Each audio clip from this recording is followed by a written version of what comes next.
The founding of the New Age movement can be traced back to the 19th century in Theosophy. This is the group that largely popularized this belief that we are heading out of the age of Pisces and into the astrological age of Aquarius, which to them will be an age of unity of humanity, an age of enlightenment, a spiritual age of consciousness, so to speak.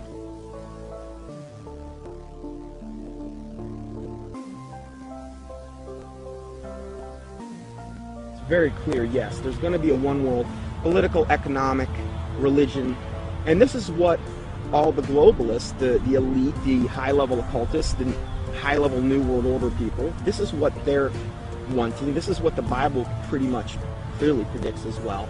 And this is obviously what we're moving to. The Freemason and One World Government advocate Zbigniew Brzezinski said the following in his work Between Two Ages, quote, "The technotronic era involves the gradual appearance of a more controlled society. Such a society would be dominated by an elite, unrestrained by traditional values. Soon it will be possible to assert almost continuous surveillance over every citizen and maintain up-to-date complete files containing even the most personal information about the citizen." This admitted New World Order agenda to create a one-world government that rules over humanity is not only political, it is also spiritual and based on what is known as the New Age. This can be verified with irrefutable documentation. Most of the Christians doing this kind of work have been silenced, so I set out across the border to speak to the few researchers that are still left. There are not many researchers left who have not been deceived by the New Age. Speaking with these people helped confirm my position even more. The New World Order exists. The elite are occultists who adhere to New Age doctrines, and they are responsible for this new trend of discrediting Christianity, Jesus Christ, and the Christian New World Order researchers. There is a voluminous amount of data that I have obtained in my research on this subject, but after watching this production, do not believe me. Don't believe a word of what I'm saying. Do your own independent research and verify this for yourself.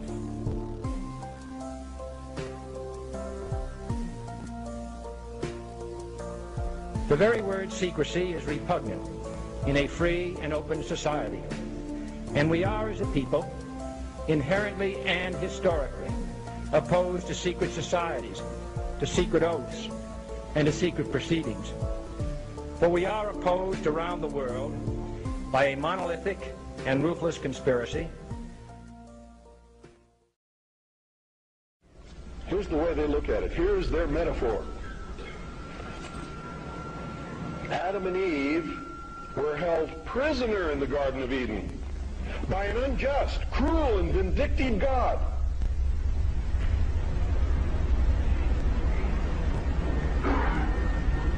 Until Lucifer, through his agent Satan, set man free from this garden by giving him the gift of intellect. Through the use of intellect, man will conquer the earth, will conquer nature, and will himself become God. It's taught in every Masonic temple in this land. Every secret brotherhood, every secret society, every mystical temple, every occult organization teaches the Luciferian philosophy.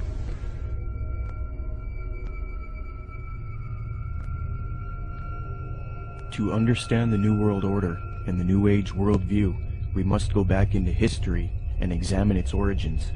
But first we must define our terms. By New Age, I am speaking about a worldview that has many facets and components, such as astrological and zodiacal beliefs in the New Age concept, channeling higher powers to achieve knowledge, meditation, the belief that all is one, or forms of monism, the belief that we can attain godhood, esotericism, or in other words, reinterpreting ancient texts to find hidden meanings and unify all religious belief into one, the belief that we need a one-world system for the coming age of Aquarius.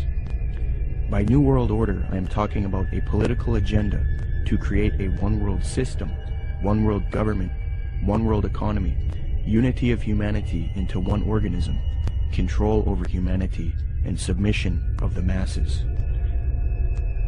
but today the largest countries of the world have agreed a global plan for recovery and reform.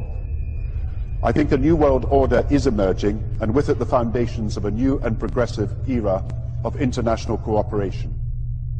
To understand what is going on today with respect to the New World Order and the New Age movement, we must have recourse to the 19th century organization called the Theosophical Society.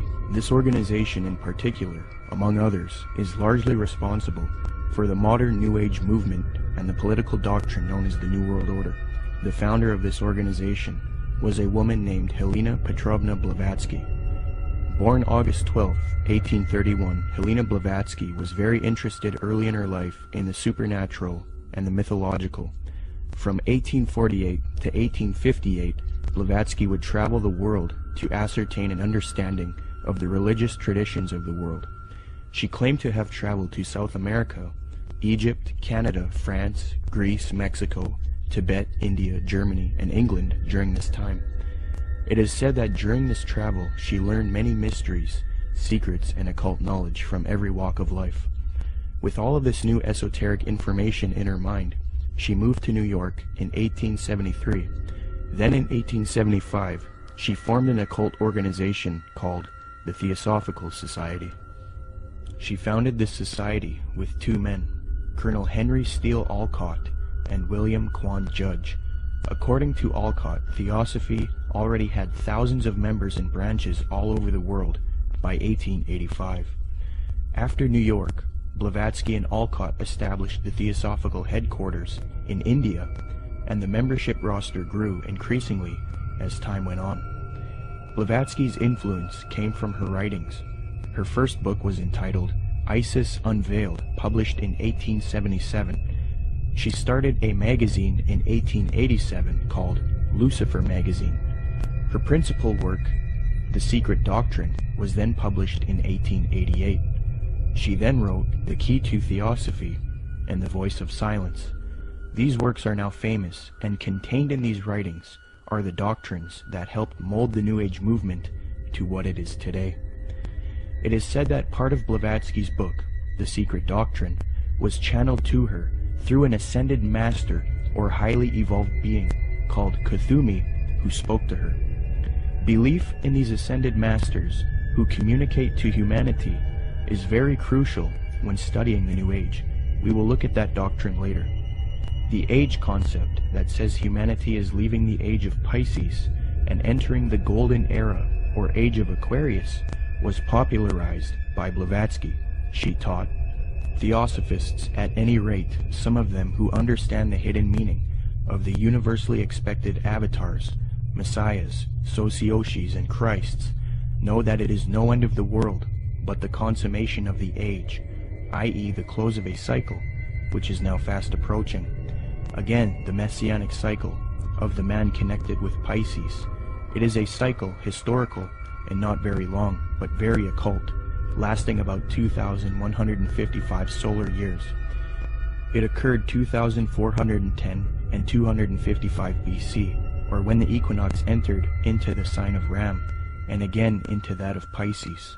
When it enters in a few years the sign of Aquarius, psychologists will have some extra work to do, and the psychic idiosyncrasies of humanity will enter on a great change. These Theosophists teach that Jesus was simply a representation of the age of Pisces, and that he was an initiate into the mystery schools, or cults of spiritual teachers and masters. They teach people that the new age of Aquarius is going to be that of a utopia, where the world unites into a one-world system, the exiting out of Jesus' age, and the entering into a new world teacher's age. They say each age is accompanied by a great world teacher, be it Buddha, Jesus, etc. So for the advent of the age of Aquarius, they claim a new world teacher will guide humanity into it. Blavatsky was reluctant to fuse these theosophic beliefs with politics, however. Nonetheless, she still advocated monism and a one-world brotherhood, or uniting, of mankind.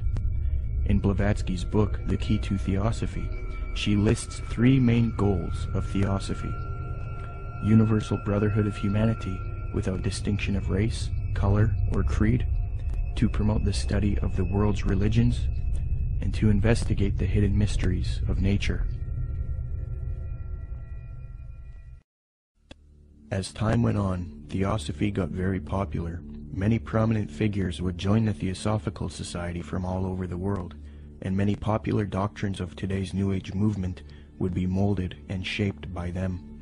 Theosophy is the first major New Age group, and they are largely responsible for many of the modern New Age beliefs, including the belief that Jesus represented the sun god.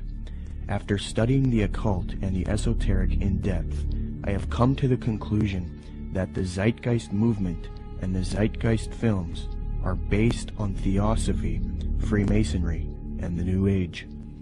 For those who are unfamiliar, in 2007, a man named Peter Joseph released a film called Zeitgeist. This film received millions of views on the internet and became very popular. Then in 2008, Zeitgeist Addendum, the sequel, came out. From there, Peter Joseph established the Zeitgeist movement. Whether Zeitgeist was a film that was intended by Peter Joseph or whoever was behind it to be what it ended up being, I don't know. But I can say that the message that's being expressed by Zeitgeist is without a doubt the most clear depiction of the mystery school ideology. And it's done in such a way to be, it's kind of what I've described as a sort of mystery schools for dummies. It's a way to get people that normally wouldn't be setting foot to any various secret societies. It's a way to indoctrinate them and get them to believe in the same sort of elitist mindset without having to go through any particular initiation. It's also usually accompanied with an idea of pride. That is that the people believe that what they believe is only for a select few, and that sort of has this way of sticking with them, and that nobody believes what I believe, and so it's sort of this elitist mindset that comes with that as well. The first Zeitgeist film was divided into 3 sections. The second section was about 9/11 being an inside job. The third section was about the corruption of the Federal Reserve. I have no real issue with the last 2 sections, but since the release of the first Zeitgeist film, Peter Joseph, the creator, has distanced himself from the 9/11 issue altogether.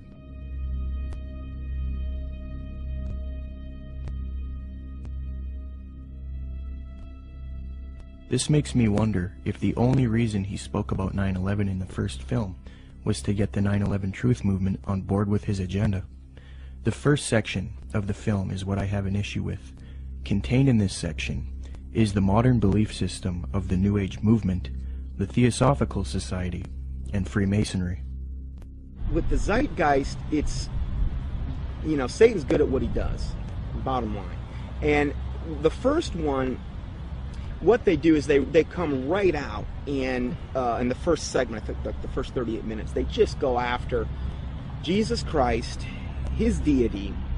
Basically, what they try to do is convince everyone that Jesus Christ is just a knockoff of Horus and a lot of the other pagan deities, and they try to draw all these parallels and similarities. These parallels and similarities have all been debunked by Bible scholars and things. In fact, I think there's even a couple challenges up on the internet, the Zeitgeist Challenge, where they offer money if they can actually. So they've been debunked. I've done, oh my word, I don't know how many teachings debunking both movies.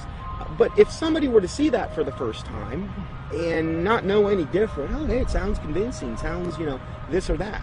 And so what they've got to do is discredit the Word of God, the deity of Jesus Christ. As Theosophy grew, it produced influential figures such as Annie Wood Besant, born October 1st, 1847. She was a Marxist and a socialist. Besant was so inclined towards socialism that she defended it in public debates. One such debate was conducted between her and a man by the name of G.W. Foote, a secularist who supported republicanism. The debate was held at the Hall of Science on February 2nd, 9th, 16th, and 23rd, 1887, a 4-night debate series. The title of the debate was, "Is Socialism Sound?"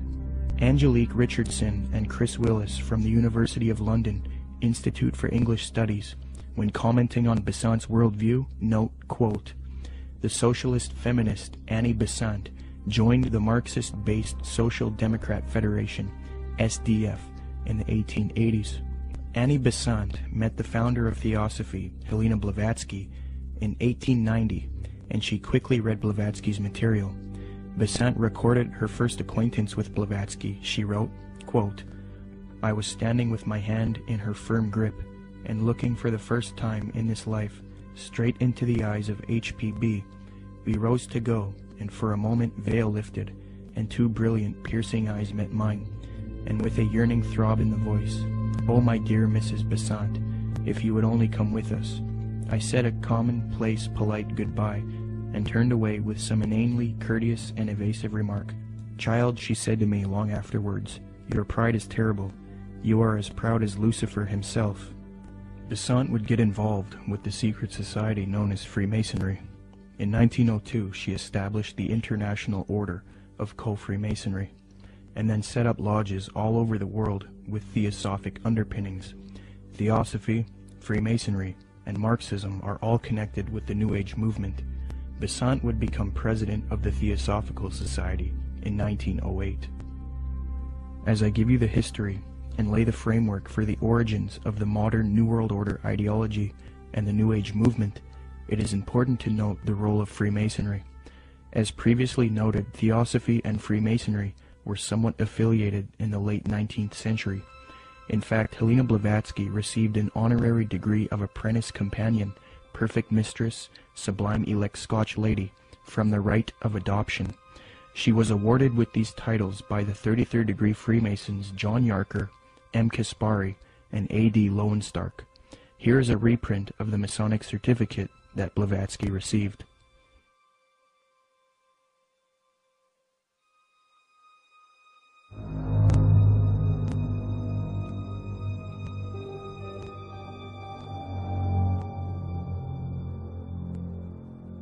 There are many different views on the origins of Freemasonry. I will present the one which I feel is the most evidenced and well documented. Modern speculative Freemasonry wasn't officially established until 1717 in London with the founding of the First Grand Lodge. Prior to that, there were Masonic lodges in the late 16th century. You first have operative Masonry involving those who would work with stone and who were part of a stone guild that built cathedrals and buildings in the Middle Ages. Around the 17th century, these operative Masons started accepting people into their craft who were not simply stoneworkers. Soon Masonry was not simply limited to stoneworkers. They then later developed into modern speculative Freemasonry of today, which involves secret handshakes, codes, symbolism, mythology, and legendary. The earliest documentation of the word Freemason is in the calendar of the coroner's rolls of the City of London. This is dated 1378 AD, edited by Reginald Sharp and published in 1913. Commenting on the origins of Freemasonry, Harry Carr remarks, quote, "It developed in Britain out of the building trades and fraternities, whose history goes back some 600 years in England. I do insist, however, that our present-day speculative Freemasonry is directly descended from the operative Masonry, whose beginnings we can trace back to the earliest record of organization among Masons in 1356. As far back as 1917, as modern Masonry was already 200 years old, people were recognizing the connection Freemasonry and Theosophy had. In the 1917 work, Heresies Exposed, W. Host remarks, quote, "Freemasonry viewed doctrinally is Theosophy." With respect to the previously mentioned Zeitgeist films and the Zeitgeist movement, I will demonstrate that after a thorough study into these teachings of Theosophy and Freemasonry, it becomes quite clear that this film and movement, which has captivated so many truth seekers, is nothing more than the externalization of Theosophy, Freemasonry, and the New Age to the public. This is important because if it turns out that Zeitgeist is leading people into Theosophical and Freemasonic ideologies, it means that rather than standing against the New World Order One World Government agenda, like the anti-New World Order movement is supposed to be doing, truth seekers are actually associating themselves with ideologies and organizations that are connected to the New World Order, which I will also demonstrate. I will now qualify this hypothesis since I have laid the foundation for Theosophy and Freemasonry. Theosophists and Freemasons, as part of their esoteric doctrine, taught that Jesus was the sun god, the S-U-N, in the sky, and that he was based on the age of Pisces within the zodiac. The Marxist Theosophist Annie Besant taught her students, quote, "Then the sun retrograded into Pisces at the time of the birth of Jesus Christ, the Pisces influence being shown by cures performed by stepping into pools of water, Christ choosing his first apostles from fishermen," unquote. Similarly, the founder of Theosophy, Helena Blavatsky, taught, quote, "Ichthus, a fish. Some of his early disciples were fishermen. Pisces, a conventional shape for the fish," unquote. The notorious Freemason Manly Palmer Hall taught, quote, "During the age of Pisces, the fish was the symbol of divinity, and the sun god fed the multitude with 2 small fishes." In another context, Blavatsky reinforces Theosophy's belief about Jesus, quote, "For the salvation of the world, this was the sun, shorn of his golden rays, and crowned with blackened ones, symbolizing this loss as the thorns. Jesus and even Apollonius of Tyana were but epitomizers of the history of the sun." These doctrines are very sacred to Theosophists and Freemasons. The first section of the first film, Zeitgeist, externalizes these same Theosophic and Freemasonic beliefs, fringe views that historians and scholars dismiss. Zeitgeist repeats, quote, "Jesus is the Son of God. Now Jesus is the figure who ushers in the age following Aries, the age of Pisces," unquote.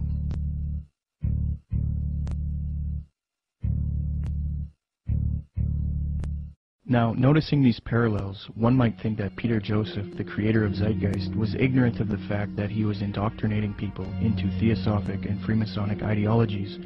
However, Zeitgeist is not only spreading these doctrines of Theosophy and Freemasonry, but Zeitgeist also associates itself with prominent Theosophists, Freemasons, New Agers, and occultists in their own transcript for the film, leaving little debate as to the connection it has to these groups. Zeitgeist listed all of its sources for the film in its online transcript, and among the names of people appealed to are Helena Blavatsky, the founder of Theosophy, the Freemason Albert Churchward, New Ager Acharya S., New Ager occultist and theosophical apologist Jordan Maxwell, the Druid Gerald Massey, Edward Carpenter, the socialist and acquaintance of Theosophist, Freemason and Marxist Annie Besant, the Freemason Manly P. Hall, and the Druid Godfrey Higgins, who is associated with Helena Blavatsky.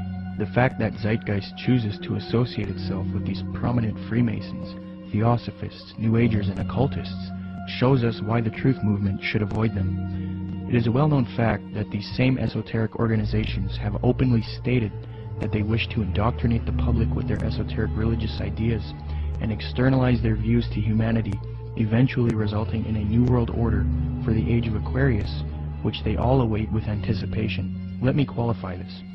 As Theosophy grew, it produced another prominent woman named Alice Bailey, born June 6, 1880. She is one of the most influential Theosophists, and it was her who was responsible for convincing New Agers that humanity needs to make a one-world government and one-world religion for the age of Aquarius. In order to achieve this system, she deemed it necessary to teach humanity the religion of Theosophy and Freemasonry, the same doctrines that Zeitgeist is now spreading. Speaking on the spiritual war between esotericists and people who refuse to accept the New Age, she says, quote, "It will be fought largely with mental weapons and in the world of thought. It will involve also the emotional realm from the standpoint of idealistic fanaticism. This inherent fanaticism will fight against the appearance of the coming world religion and the spread of esotericism. It must not be forgotten that only those souls who are on the probationary path, or the path of discipleship, will form the nucleus of the coming world religion. There is no question, therefore, that the work to be done in familiarizing the general public with the nature of the mysteries is of paramount importance at this time. When the Great One comes with his disciples and initiates, we shall have the restoration of the mysteries and their exoteric presentation as a consequence of the first initiation." Alice Bailey also reveals that Freemasonry is meant to produce advanced occultists and is in accord with the theosophical goals. Quote, "The Masonic movement, when it can be, divorced from politics and social end from its present paralyzing condition of inertia, will meet the need of those who can and should wield power. It is the custodian of the law, it is the home of the mysteries and the seat of initiation. It holds in its symbolism the ritual of deity, and the way of salvation is pictorially preserved in its work. The methods of deity are demonstrated in its temples, and under the all-seeing eye, the work can go forward. It is a far more occult organization than can be realized, and it's intended to be the training school for the coming advanced occultists, unquote. The main source of Zeitgeist is Acharya S. She advocates one world system under the age of Aquarius. This is very interesting as the main source that this traces back to is Alice Bailey. You can trace this to one book in particular called The Externalization of the Hierarchy, which advocates this extensively and even openly admits this in the first few pages of that volume. In his book The Arcana of Freemasonry, the Freemason Albert Churchward that Zeitgeist appealed to gave the following admission, quote, "Can the unity of the world be accomplished by Freemasons? Yes, and by Freemasons only." There is a common misconception about Freemasonry, and that is that many people believe it is merely a friendly fraternity where men meet up to network and socialize. This is partially true, but there are elements of Freemasonry that are not so innocent. The Freemasonic Society was infiltrated in the late 18th century by an organization called the Order of the Illuminati. There's a lot of fictional, embellished information about the Illuminati, but if you sift through all of the data, there are some very important key facts.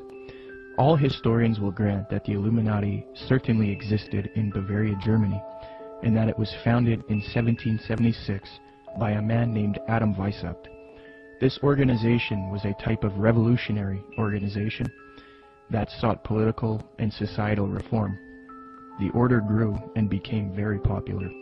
It was then outlawed by the patriotic ruler of Bavaria, Duke Karl Theodor. He issued 3 edicts against the Illuminati, the third being in 1787. Illuminati writings were discovered after raids of castles and arrests of members. These writings were then translated from Old High German by 2 men contemporary with the Illuminati, Abe Barrel and John Robison. The writings were published in their works Proofs of a Conspiracy and Memoirs Illustrating the History of Jacobinism. The writings revealed that the Illuminati wanted a one-world system ruled by them, the overthrow of religion, and the infiltration of Freemasonry to achieve this so that they could operate under another name and occupation. The founder of this order, Adam Weishaupt, stated, quote, "Do you realize sufficiently what it means to rule in a secret society, not only over lesser or more important of the populace, but over the best of men, over men of all ranks, nations, and religions, to rule without external force, to unite them indissolubly, to breathe one spirit and soul into them, men distributed over all parts of the world." The prolific Freemasonic author and historian Albert Mackey reports, quote, "To give the order a higher influence, Weishaupt connected it with the Masonic institution, after whose system of degrees in esoteric instruction and of secret modes of recognition it was organized. The order at first was very popular, and enrolled no less than 2,000 names upon its registers, among whom were some of the most distinguished men of Germany. It extended rapidly into other countries, and its lodges were to be found in France, Belgium, Holland, Denmark, Sweden, Poland, Hungary, and Italy. The original design of Illuminism was undoubtedly the elevation of the human race, but it cannot be denied that in the process of time, abuses had crept into the institution, and that by the influence of unworthy men, the system became corrupted. So fused with Freemasonry in the 18th century was the doctrine of elitism and globalization, the overthrow of religion, namely Christianity. The question is, did the Illuminati cease to exist after it was outlawed in Bavaria, or did it live on? According to historians like Mackey and others, the Illuminati infiltrated Masonic lodges all over Europe before it was persecuted by the Bavarian government. So with that in mind, how could the Bavarian government stop this order? if it was already all over Europe? The answer is they couldn't have. The Illuminati was too big, and thus it continued under Freemasonry. The French historian Henry Martin reports, quote, Vicept proposed as the end of Illuminism the abolition of property, social authority, nationality, and the return of the human race to the happy state in which it formed only a single family, without artificial needs, without useless sciences, every father being priest and magistrate. President George Washington himself was convinced that the Illuminati existed after 1785, when it was outlawed in Bavaria. He corresponded with the Reverend named G.W. Snyder, voicing his concerns about the Illuminati. This was written 13 years after the Illuminati was outlawed in Bavaria. George Washington states, quote, I have heard much of the nefarious and dangerous plans and doctrines of the Illuminati. It was not my intention to doubt that the doctrines of the Illuminati and the principles of Jacobinism had not spread in the United States. On the contrary, no one is more truly satisfied of this fact than I am. The idea that I meant to convey was that I did not believe that the lodges of Freemasons in this country had, as societies, endeavored to propagate the diabolical tenets of the first or the pernicious principles of the latter, if they are susceptible of separation, that individuals of them may have done it, or that the founder or instrument employed to found the democratic societies in the United States may have had these objects and actually had the separation of people from their government in view, is too evident to be questioned. From President Washington, we learned that he believed the Illuminati was nefarious and dangerous. He had little doubt about the Illuminati spreading to America by 1798. He was truly satisfied, or in other words, convinced of this fact. He thought it was too early for whole Masonic lodges to be striving for Illuminati objectives, but he did believe individuals within American lodges were certainly doing so. He believed the founder or instrument used to found the democratic societies in the USA may have had Illuminati objectives in mind, and that they had the separation of the people from their government in view. According to Washington, these things are too evident to be questioned. That same year, the president of Yale University, Timothy Dwight IV, spoke out against the Illuminati. Quote, the great and good ends proposed by the Illuminati as the ultimate objects of their union are the overthrow of religion, government, and human society, civil and domestic. Joseph Willard, the president of Harvard University, said in a speech in New Hampshire, quote, there is sufficient evidence that a number of societies of the Illuminati have been established in this land of gospel light and civil liberty, which were first organized from the Grand Society in France. They are doubtless secretly striving to undermine all our ancient institutions, civil and sacred. These societies are closely leagued with those of the same order in Europe. They have all the same objects in view. The enemies of all order are seeking our ruin. Should infidelity generally prevail, our independence would fall, of course. Our republican government would be annihilated. Speaking on this new Freemasonry that was infiltrated by Illuminati elitist doctrines, John Quincy Adams, the 6th President of the United States, remarked, quote, I do conscientiously and sincerely believe that the order of Freemasonry, if not the greatest, is one of the greatest moral and political evils. Because this Illuminati doctrine of globalization and societal reform was fused into Freemasonry, later prominent Masons started voicing their anticipation of a new world order, one world system.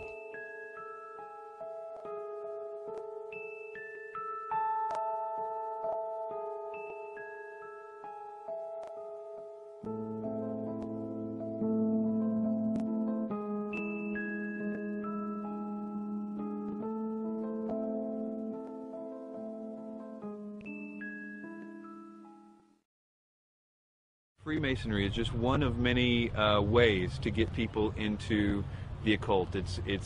But even more than that, it's able to get them into a really sort of packaged way to produce people that can be used in a more mechanical way in the system. That is, that they can be put into places of power to turn a lot of the gears and things like that. Let me demonstrate that the high levels of Freemasonry and Theosophy are now simultaneously striving for a new world order, one world religion. Their dogma is that for the upcoming age of Aquarius, humanity needs to unite into a one world government or new world order. The former Supreme Grand Master of the Fraternity of the Rosy Cross, or FRC, Reuben Swinburne Clymer, wrote in his work Ancient Mystic Oriental Freemasonry, quote, Mystic Masonry is not only the key to the religion taught to all men in all ages from the very beginning of conscious life up to the present, but it holds the keys to these religious and is, in fact, the very repository of religion itself. It has for its object the uniting of mankind into a universal brotherhood. The 19th and 20th century Freemason and Rosicrucian Arthur Edward Waite admitted that secret societies he was involved with control political, scientific, and religious affairs. Waite believed that these societies always existed in every nation and are connected to modern societies, which I believe can be disputed. But nonetheless, he stated the following in his work, The Real History of the Rosicrucians, quote, "Beneath the broad tide of human history, there flow the stealthy undercurrents of the secret societies, which frequently determine in the depths the changes that take place upon the surface. These societies have existed in all ages and among all nations, and tradition has invariably ascribed to them the possession of important knowledge in the religious, scientific, or political order according to the various character of their pretensions." Unquote. The official Freemasonic Scottish Rite magazine, entitled The New Age magazine, admits that it is for a New World Order, New World Religion, and New Age. Quote, "Great God our King has chosen the great American public schools to pave the way for the new race, the new religion, and the new civilization that is taking place in America. Any mother, father, or guardian who is responsible for the taking away of the freedom of mind, freedom of will, or freedom of spirit is the lowest criminal on earth, because they take away from that child the God-given right to become part of God's great plan in America for the dawn of the new age of the world." 33rd degree Freemason Manly Palmer Hall advocated world government, quote, "The new Atlantis sets forth an ideal government of the earth. It foretells that day when in the midst of men there shall rise up a vast institution composed of the philosophic elect, an order of illumined men band together for the purpose of investigating the laws of life and the mysteries of the universe. The age of boundaries is closing, and we are approaching a nobler era when nations shall be no more, when the lines of race and caste shall be wiped out, when the whole earth shall be under one order, one government, one administrative body." Unquote. Alice Bailey, the prominent theosophist, stated, quote, "The new era is coming, the new ideals, the new civilization, the new modes of life, of education, of religious presentation, and of government are slowly precipitating, and nothing can stop them." N. Sri Ram, a prominent theosophist and New World Order advocate, stated, quote, "Let us first consider the restoration of the mysteries. It is well known among members of the co-Masonic movement that its work has been faithfully continued up to the present, and that its number of lodges has steadily increased. I imagine that at such an auspicious time, when the inner and outer worlds will have come much nearer together, some of the great leaders of the hierarchy might take part in the outer work of reconstruction, and will then become the recognized leaders of the new world government." Unquote.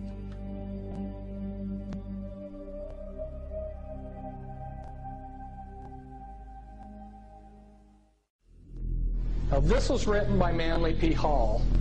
Manly P. Hall was both a Grand Master within Freemasonry, and he was a Grand Master in the Illuminati. And he says, "All of sincere heart will find consolation in the conviction that powers beyond and above human corruption continue to administer the destiny of the globe. It would be a mistake to confuse the governing bodies with the various sects which pretend to authority but give no indication or proof that they can manage efficiently even their own affairs." Now, Manly P. Hall knows who he's referring to here because he's part of that secret body. But of course, he speaks positively of it.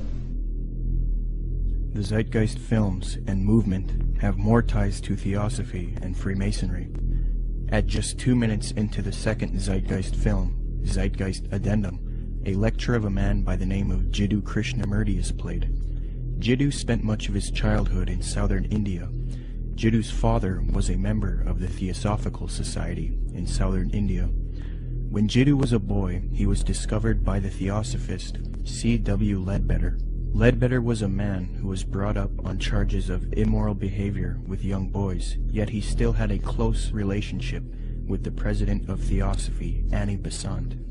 Ledbetter and Besant would adopt Jiddu and take him to England. They raised him and brainwashed him into the Theosophic esoteric teachings. They were convinced that he was their return of the Christ and that he would lead humanity into the age of Aquarius as the world teacher for the New Age. Jiddu thought he was the Christ for many years due to being brainwashed, and he would give lectures speaking with authority on esoteric and occult matters. However, Jiddu became reluctant, and after many years decided not to be the Christ of Theosophy. He was a false Christ, and he later departed from Theosophy. He did retain connection with Theosophists, and devoted the later part of his life to giving lectures on New Age spirituality. He authored many books on the subject as well. The fact that Zeitgeist would include this man in their film, knowing his deep connection with Theosophy, should demonstrate to everyone the New Age esoteric nature of the Zeitgeist films and movement. One of the main claims of Zeitgeist is that the gospel story of Jesus is derived from the stories of previous pagan gods. They attempt to draw parallels between Jesus and these other gods to try to show that the story of Jesus is just a copycat story. Subsequently, these claims have all been debunked by scholars and historians. Zeitgeist appealed to Acharya S. for this theory. These claims can be found in her book, The Christ Conspiracy. Interestingly, it was the founder of Theosophy, Helena Blavatsky, and the Marxist Theosophist Annie Besant who popularized these types of arguments and inserted them into the New Age movement. The emphasis is removing uniqueness from Jesus Christ in Christianity, because to the New Ager, humanity is leaving Jesus' age of Pisces, which they believe is now evil. According to them, many people are still stuck believing in Christianity, holding the world back from their new spirituality. So what better way to fix this problem than to discredit the avatar of the previous Piscean age, Jesus Christ? They will even go as far as to say Jesus never existed in order to lead people away from Christianity. Thus the masses are now on board with the new Aquarian world order. Even modern New Agers around today will utilize this deception. New Age spokesman and disciple of Alice Bailey in Theosophy, Benjamin Creme, states, quote, "The 5 major initiations which take one to liberation have their symbolic enactment in the life of Jesus. That is what the gospel story is really about. It is a very ancient story and has been presented to mankind again and again in different forms long before the time of Jesus," unquote.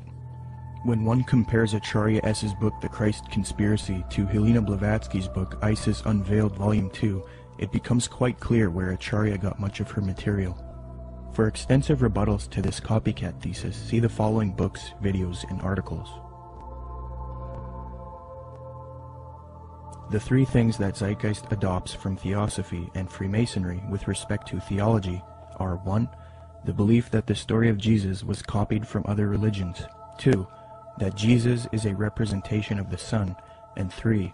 That Jesus ushered in the age of Pisces. It makes sense why Theosophists would spread these views, because they want a world system for the age of Aquarius, and in discrediting Christianity and connecting Jesus to astrology, they can get apostate Christians on board. But why then does Zeitgeist spread this propaganda? Interestingly, the creator of Zeitgeist, Peter Joseph, has wanted a world system or utopia paradise on Earth since the release of the first Zeitgeist film. And as far as the spiritual aspect of life, you know, we're all pure spirituality. Of course there's something outside of understanding, because we're just a fragment inside this larger whole. I end Zeitgeist with a very positive note. We're talking about the consciousness, the whole consciousness, because you can scientifically orient yourself and even more importantly, spiritually orient yourself into a collective consciousness to realize that we're all one organism. And the moment people stop dividing themselves up and generating religious division, political division, the moment people stop fighting amongst themselves is the moment paradise will dawn.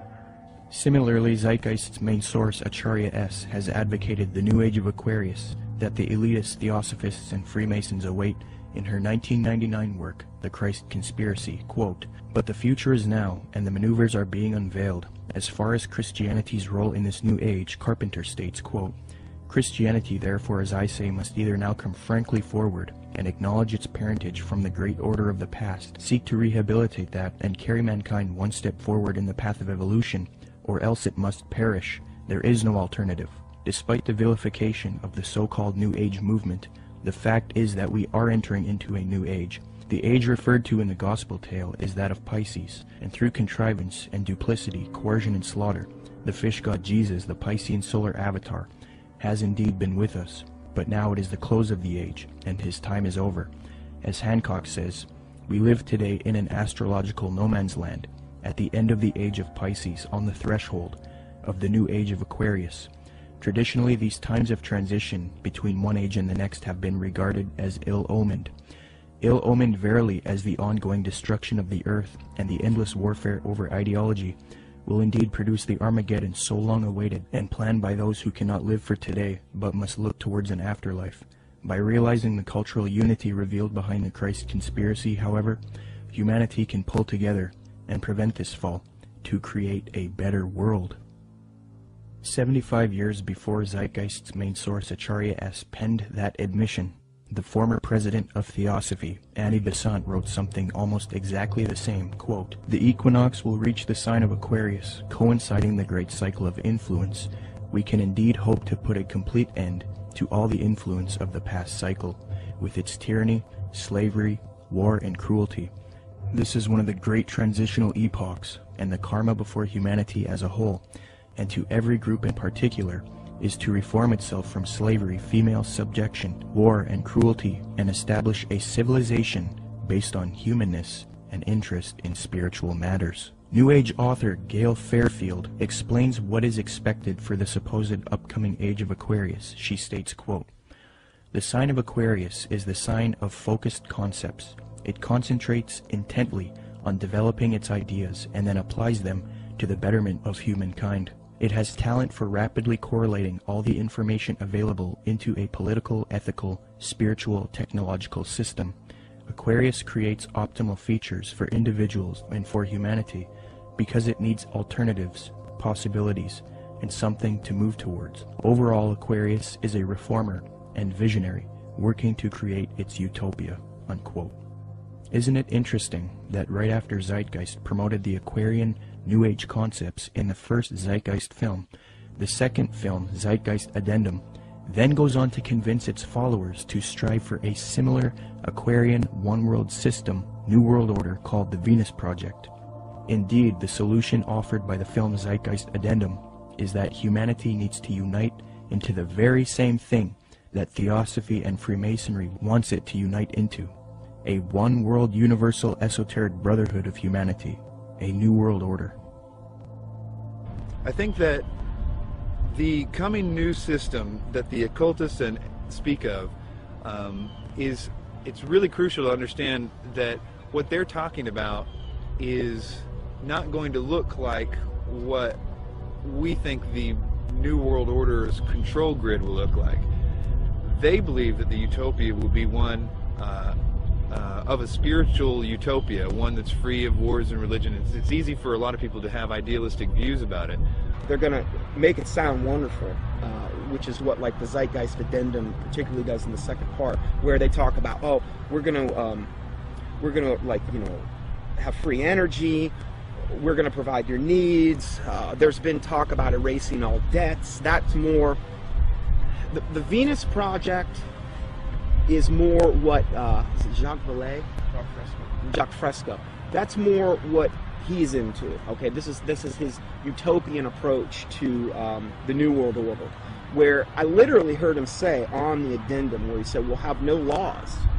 All laws will be done away with." I thought to myself, oh, law? I mean, nobody's going to have to work. It's just going to sound like wonderful. I mean, he's talking about how are people going to make livings. Well, you won't have to, and you can do whatever you want. And if you make a painting, you can give it to someone. I mean, this utopian world, but it's going to come at an extremely high price regarding the mark of the beast. It's not going to be what they're cracking it up to be. And most likely, it's only going to come with massive depopulation.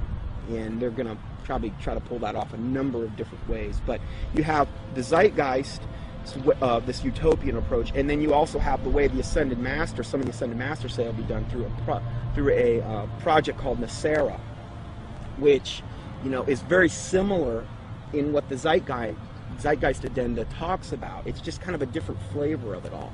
So which one they're actually going to be able to pull off, it's up, if the Lord lets them do it, it's kind of up to the Lord. It's hard to say which way it'll go. The Venus Project looks like Francis Bacon's New Atlantis, this concept that has been with the occult realm for a long time. Whether they call it the New Atlantis or whether they call it some coming utopia or the, you know, some Platonic version of the New Age, the New World Order. A lot of people, those terms were viewed in a completely different context that I think a lot of us in the truth movement see the New World Order. It's a totally different thing that they're hoping will happen. And I think that we can be in danger if we think that the New World Order is just going to be a police state control grid, which I think it will be, but I think it will be in the context of a lot of supernatural things going on. So it's going to look like the old world order is gone, and in doing so, it's going to be exactly what those like Francis Bacon and all the others have mentioned. This new world order is going to be proposed to look just like the Venus Project, but I can tell you that won't be the case for very long. It might be right at the beginning, but not as it goes on. According to the New Agers, Theosophists, as well as many elitists and Freemasons, there exists a group of highly evolved men and women called the Masters of Wisdom. These powerful groups claim that Buddha, Krishna, Muhammad, and Jesus were all masters of wisdom, and that a being named Maitreya is the leader of these beings, who in turn is subject to the true leader, Sanat Kumara. New Age Theosophist Dane Rudhar concedes that the leader of the Masters, Sanat Kumara, is in fact Satan, according to the esotericists. Quote, Satan is an anagram for Sanat Kumara, who in the esoteric philosophy of India is the Promethean being who gave mankind the fire of self-conscious and independent individual selfhood, unquote. John Michael Greer in the New Encyclopedia of the Occult notes, quote, Satan has a possible echo in theosophic lore, where the Lord of the world, the spiritual ruler of the earth, and the head of the Great White Lodge is Sanat Kumara, a lord of the flame who descended to earth from Venus in a fiery chariot some 6 million years ago, unquote. Helena Blavatsky taught her students that it is actually Satan who is God, the Messiah, and that Jehovah is the evil one. She stated, quote, It is but natural, even from the dead letter standpoint, to view Satan, the serpent of Genesis, as the real creator and benefactor, the father of spiritual mankind. For it is he who was the harborer of light, bright radiant Lucifer, who opened the eyes of the automation created by Jehovah, as alleged, and he who was the first to whisper, In the day ye eat thereof, ye shall be as Elohim, knowing good and evil, can only be regarded in the light of a savior and adversary to Jehovah, the personating spirit. He still remains in esoteric truth the ever-loving messenger, the angel, the seraphim and cherubim, who both knew well and loved still more, and who conferred on us spiritual instead of physical immortality. The Theosophist H. Alexander Fusel seeks to deify Satan, quote, Satan, then, was originally a divine being destined to carry light and life to the netherworlds. He stands for the gift of free will and self-conscious mind to man, a power which at once seduces and uplifts man, for with free will comes the power to go astray. Satan is therefore man's teacher, unquote. Once you are willing to give worship to Satan is when you are given a certain kind of power that the deceived, those that are just thinking it's them or thinking that something else, can't have access to. So Freemasonry is a systematic way to get people to that level without actually just coming out and saying it right at first. One of the former leaders of the Theosophical Society, who was contemporary with Blavatsky and Annie Besant, tells us what the 19th century position on Satan is. In his work Spiritualism, Madame Blavatsky, and Theosophy, Rudolf Steiner states, quote, Lucifer is not a being that we can see with our present-day physical eyes. Lucifer can be seen only with the awakened clairvoyance. Seen clairvoyantly, in fact, Lucifer is a particular being who was left behind during the moon phase of evolution, unquote. N. Sri Ram, who often gave lectures at the United Nations, a major theosophist and writer for Lucifer magazine, clarifies, quote, "The adversary, or Satan, is no other than Lucifer, the light-bearer, the bright morning star. He is the initiator, awakening the divine faculties of intellect on man. He is the king of the fallen angels, spirits from higher spheres, who descended among primitive mankind of the third race, to develop in man and endow him with his self-conscious mind, or manas," unquote. Theosophy teaches that Satan or Lucifer is actually a divine being who saves humankind and brings him consciousness. Many modern influential New Agers who are deceived by Theosophy repeat the same theme. David Spangler admits that Lucifer is a being that New Agers honor, and the light of Lucifer is the light of God. Quote, "The true light of Lucifer cannot be seen through sorrow, through darkness, through rejection. The true light of this great being can only be recognized when one's own eyes can see with the light of the Christ, the light of the inner sun. Lucifer works within each of us, trying to bring us to wholeness. And as we move into a new age, which is the age of man's wholeness, each of us, in some way, is brought to that point which I term the Luciferic initiation, the particular doorway through which the individual must pass if he is to come fully into the presence of his light and his wholeness. Lucifer comes to give us the final gift of wholeness. If we accept it, then he is free, and we are free. That is the Luciferic initiation. It is one that many people now, and in the days ahead, will be facing, for it is an initiation into the new age. It is an initiation of leaving the past and moving into the new, shedding our guilt and fears, our anxieties, our needs, our temptations, and becoming whole and at peace, because we have recognized our inner light and the light that enfolds us, the light of God," unquote. So indeed the Luciferian doctrine is fused into the New Age movement due to Theosophy. Along with this doctrine is the belief that because of Satan, man is now thinking he will evolve, conquer the world, conquer nature, and become a god. The Freemason W.L. Wilmhurst bolstered the fact that Freemasonry is aimed at creating god men. The purpose of initiation is attaining godhood, he states, quote, "The height of the lodge, even as high as the heavens, implies the range of consciousness possible to us. When we have developed our potentialities to the full is infinite.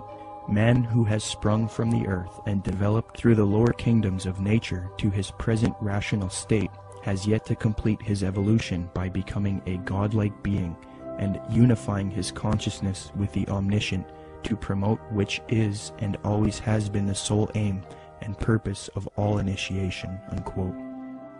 Danny and Englewood, you're on the air. Go ahead.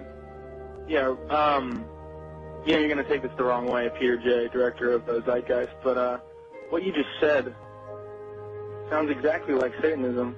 Not saying that you are satanic. I don't believe in Satanism. If you want to use that word, you know what Satanism that's your own, that's you know your own what Satanism idea. is? Atheists. People who do not believe in a God. People who believe that man is a God. That's what that's Satanism correct. is. You are God. Okay, then you are a Satanist. You are God. You are God. You are God.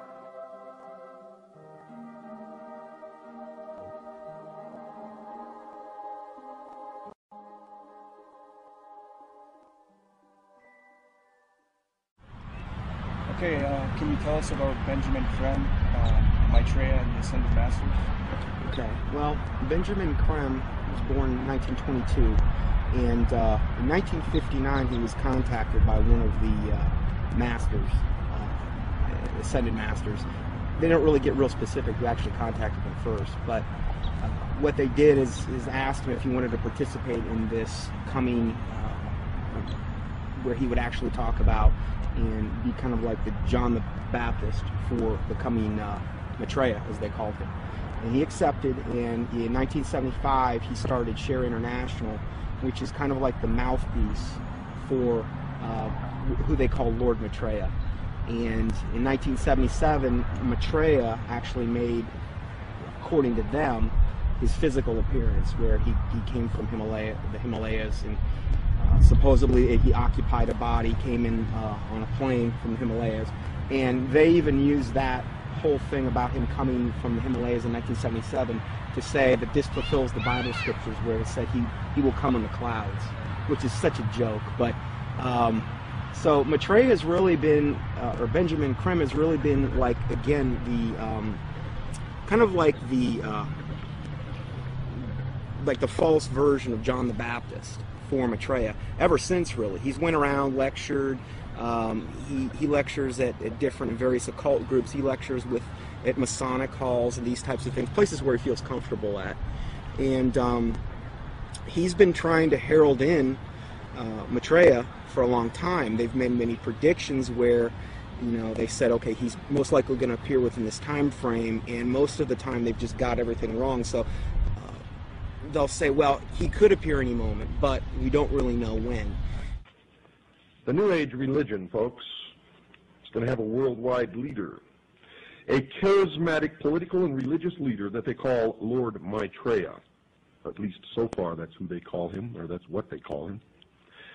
This individual, as far as I know, has not made his public appearance yet, but the New Agers claim that he is on the earth at the present time. They claim that he came to live with the Asian community in East London, England, in July 1977 by descending from his ancient retreat in the Himalaya mountains along the border of India and Tibet. They further believe that his imminent emergence into full public view is assured. They also claim that this individual is the one that the Christians call Christ, the Jews call the Messiah, the Buddhists call the fifth Buddha, the Hindus call Krishna, and the Muslims call the Imam Mahdi. In other words, all of the major religions of the world are awaiting the arrival of this one individual. And they say that he is on the earth now, patiently waiting for the appointed time to reveal his existence to the peoples of the world. They say that he will apparently assume the leadership of all of these religions, and when he does, he will create a one-world religion. The New Agers have written that in the esoteric tradition, previously defined as being intended for or understood by only a chosen few as an inner group of disciples or initiates, in other words, the esoteric means hidden. They claim that the word Christ is not the name of an individual, but the name of an office or function within the spiritual hierarchy of masters. They claim that the masters are a group of perfected men who have guided human evolution from behind the scenes for centuries, and they believe that this Lord Maitreya is that Christ. Now, Manly P. Hall has written of this individual by identifying him as, quote, the way, the truth, and the life, which coming to every life redeems all who accept it, unquote. Since Jiddu Krishnamurti, featured in Zeitgeist Addendum, failed as the world teacher responsible for ushering in the Age of Aquarius one-world system, Theosophists, Freemasons, and occultists have been waiting for their world teacher since then. Well, on January 9th, 1959, a student of Alice Bailey and Blavatsky, who was already familiar with the doctrine of the Ascended Masters, Benjamin Creme, would come into contact with powerful forces who would appoint him to introduce Maitreya, the world teacher, to humanity. Creme's first experience is as follows. On January 3rd, 1959, Creme became possessed by an energy, and a message from an outside force said to him, "Go to Blackfriars Bridge, south side, Blackheath side, on January 9th, 9:30 p.m. So on January 9th, 1959, Benjamin Creme followed these instructions and crossed Blackfriars Bridge in London, walking to the south side. There was no one about. It was deserted. There was a car waiting at the far end of the bridge. He walked beside the car and looked inside of it. There were some people in it who he did not know, but one of them was a man who told him he had been receiving messages from the Ascended Masters. From there, Creme started receiving messages again from this force, who he now believed were these Ascended Masters that Theosophy invented. This entity told Creme to pull out his tape recorder. It began giving Creme long dictations, which he repeated into the tape recorder.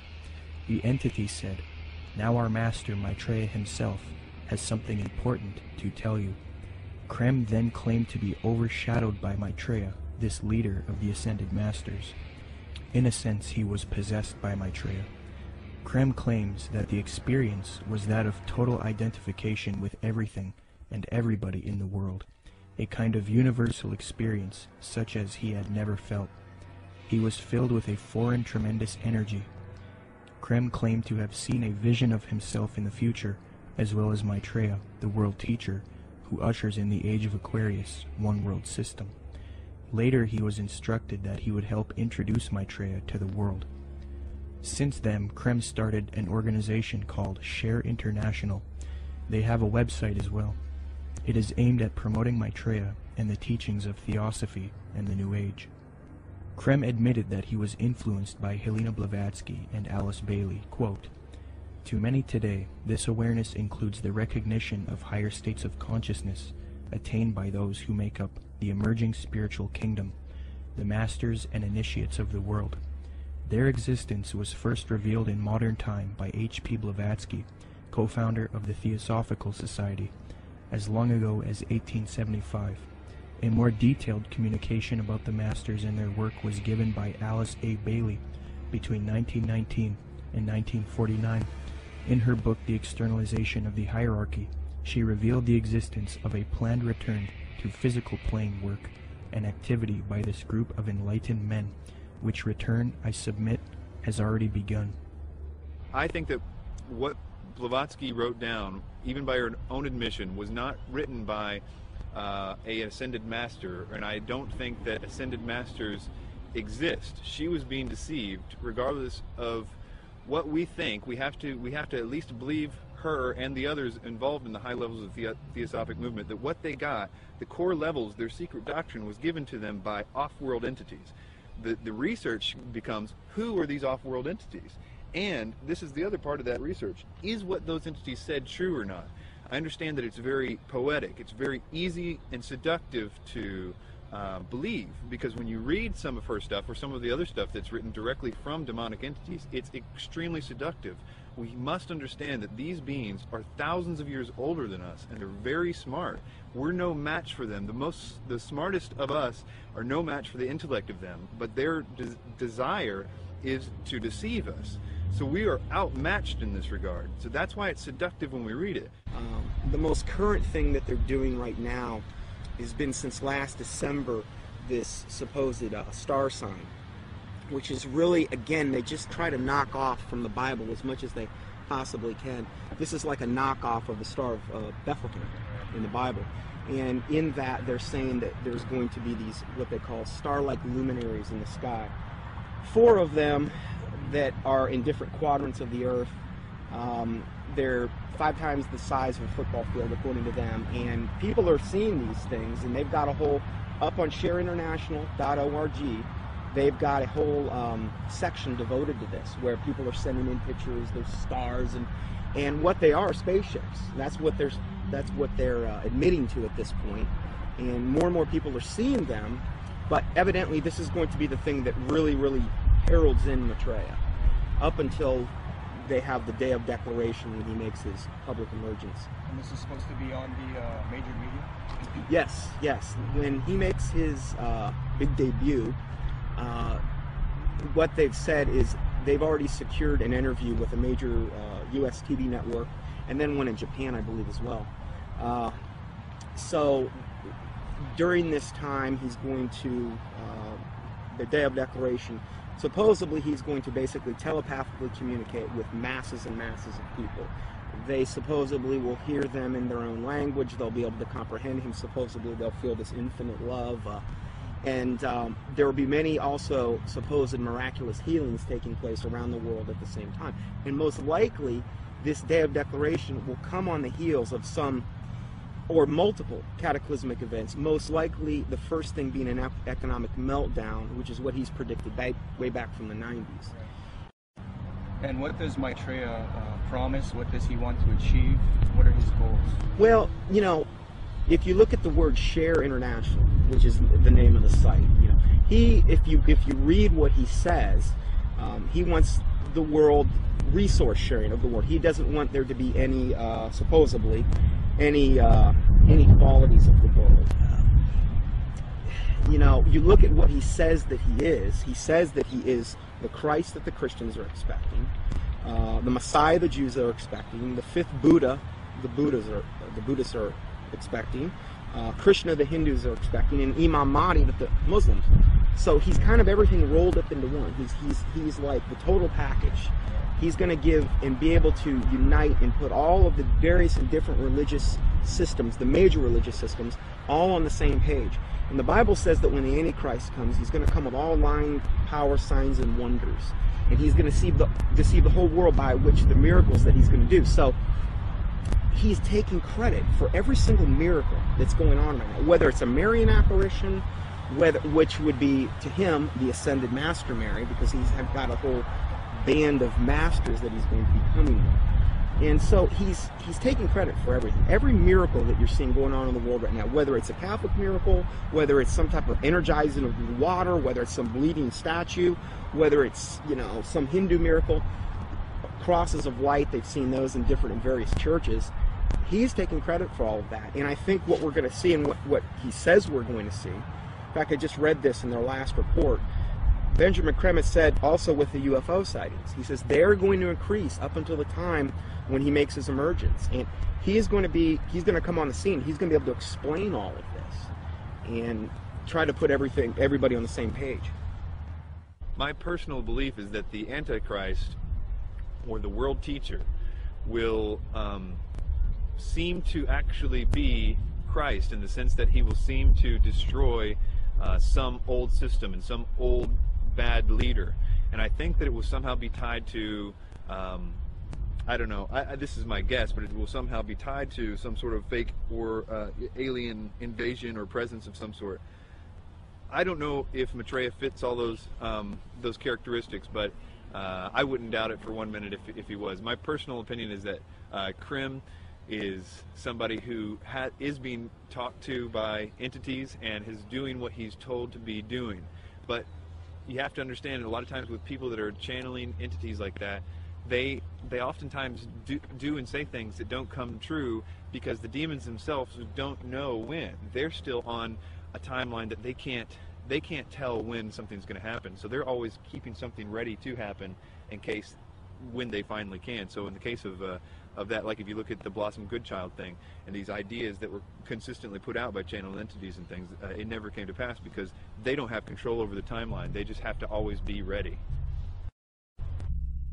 According to Share International and the Swahili edition of the Kenya Times, Maitreya made an appearance June 11, 1988, to a local congregation in Nairobi, Kenya. The editor of the Swahili edition of the Kenya Times, a veteran journalist named Job Matungi, witnessed the event and took some pictures. A summary of his article as it appeared in his newspaper is as follows, quote, "The tall figure of a barefooted, white-robed and bearded man appeared from nowhere and stood in the middle of the crowd. He was walking slowly towards the new church building, away from the tent. Mary walked with him side by side. I stared at the stranger without blinking, wafted on top of his turbaned head, his feet, and his entire body. In clear Swahili, which had no traces of accent, the strange man announced that the people of Kenya were blessed, especially those who had gathered at the venue that afternoon. We are nearing the time of the reign of heaven, but before that I shall come back and bring a bucket full of blessings for all of you, the man said." A bucket full of blessings is a reference to the astrological symbol for the age of Aquarius. Aquarius is depicted as a man carrying a pitcher of water in the zodiac. But continuing with the article, quote, "It took the crowd nearly 20 minutes to recover after the man left the meeting in a car belonging to a Mr. Gurnam Singh, who offered to give him a lift. But it will probably take Mr. Singh his lifetime to recover from the shock he got 2 minutes later.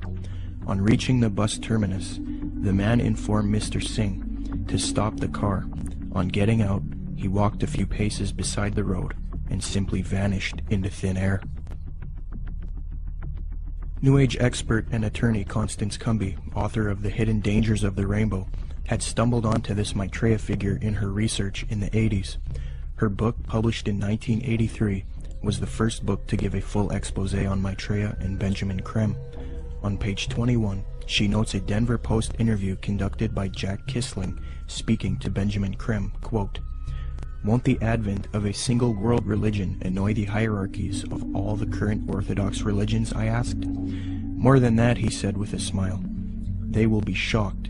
I dare say they will be among the last to accept the Christ." But according to Kissling, Creme said confidently, "It will come because it must.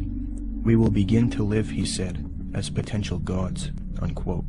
Constance Cumby also notes that Creme is a Luciferian by citing a WLAC radio interview, quote, "In a November 9, 1982 radio interview over WLAC, Nashville, Benjamin Creme told the entire Bible Belt that Lucifer came to planet Earth from planet Venus 18.5 million years ago and made the supreme sacrifice for us," unquote.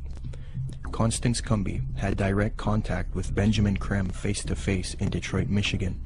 I had the opportunity to meet this brave woman, and she showed me the place in which she had attended a lecture by Benjamin Creme.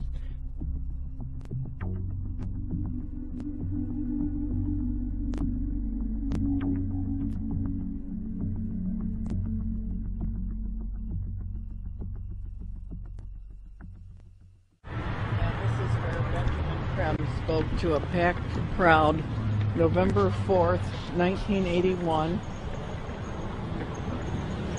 and Bread for the World was out there, had tables, Oxfam, every group you could think of was sitting out there.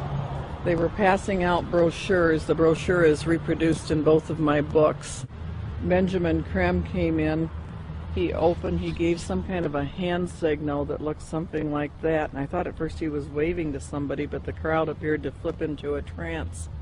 And then he started speaking, and he was rotating his head. I can't even come close to, it was as close to a 180-degree spin of a head as I've ever seen. How his head didn't snap off, I'll never know.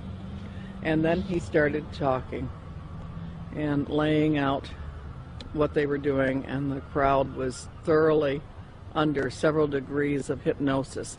I knew many people in that crowd from political circles and social circles in Detroit for many years, and I talked to some of them, and the common denominator was they had all been through one kind of mind control course or another, one type of New Age class or another. I talked to a fellow behind me, Al Banks, and I said, he was a film producer doing much of what you're doing now. And I said, "Al, I know what I'm doing here tonight. What are you doing here?"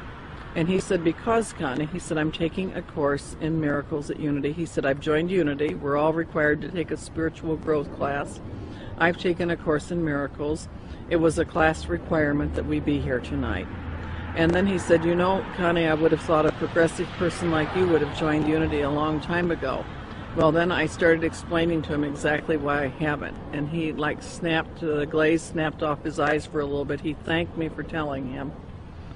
And then Creme came in and started doing his thing.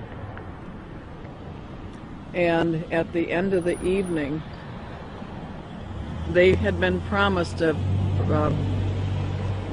appearance by Maitreya, the Christ, channeled through Benjamin Creme himself, that Maitreya would speak through Benjamin Creme. And Benjamin Creme asked everybody to join in the recitation of the Great Invocation. I told the woman standing next to me, "I will not say the Great Invocation with you. I will say my own prayer." And she was a nice little prim, proper-looking black lady. Could have been active in any Black Baptist church in Detroit from her appearance. And she said, "No, that's all right, honey. We all have our own paths to God." And I said, "The reason I will not say the Great Invocation with you, the scriptures clearly said that the Antichrist would come denying that Jesus was the Christ." I said, "Benjamin Creme has denied it all evening and said Jesus was not the Christ and this Maitreya was." And the woman said what Benjamin Creme had said. She said, "There's been many Christs." I said, "There's been one, and his name is Jesus." And people turned from rows around and looked at me like I was crazy. And so then Benjamin Creme came in, and he started the nearly close to 180-degree spin of his neck again. And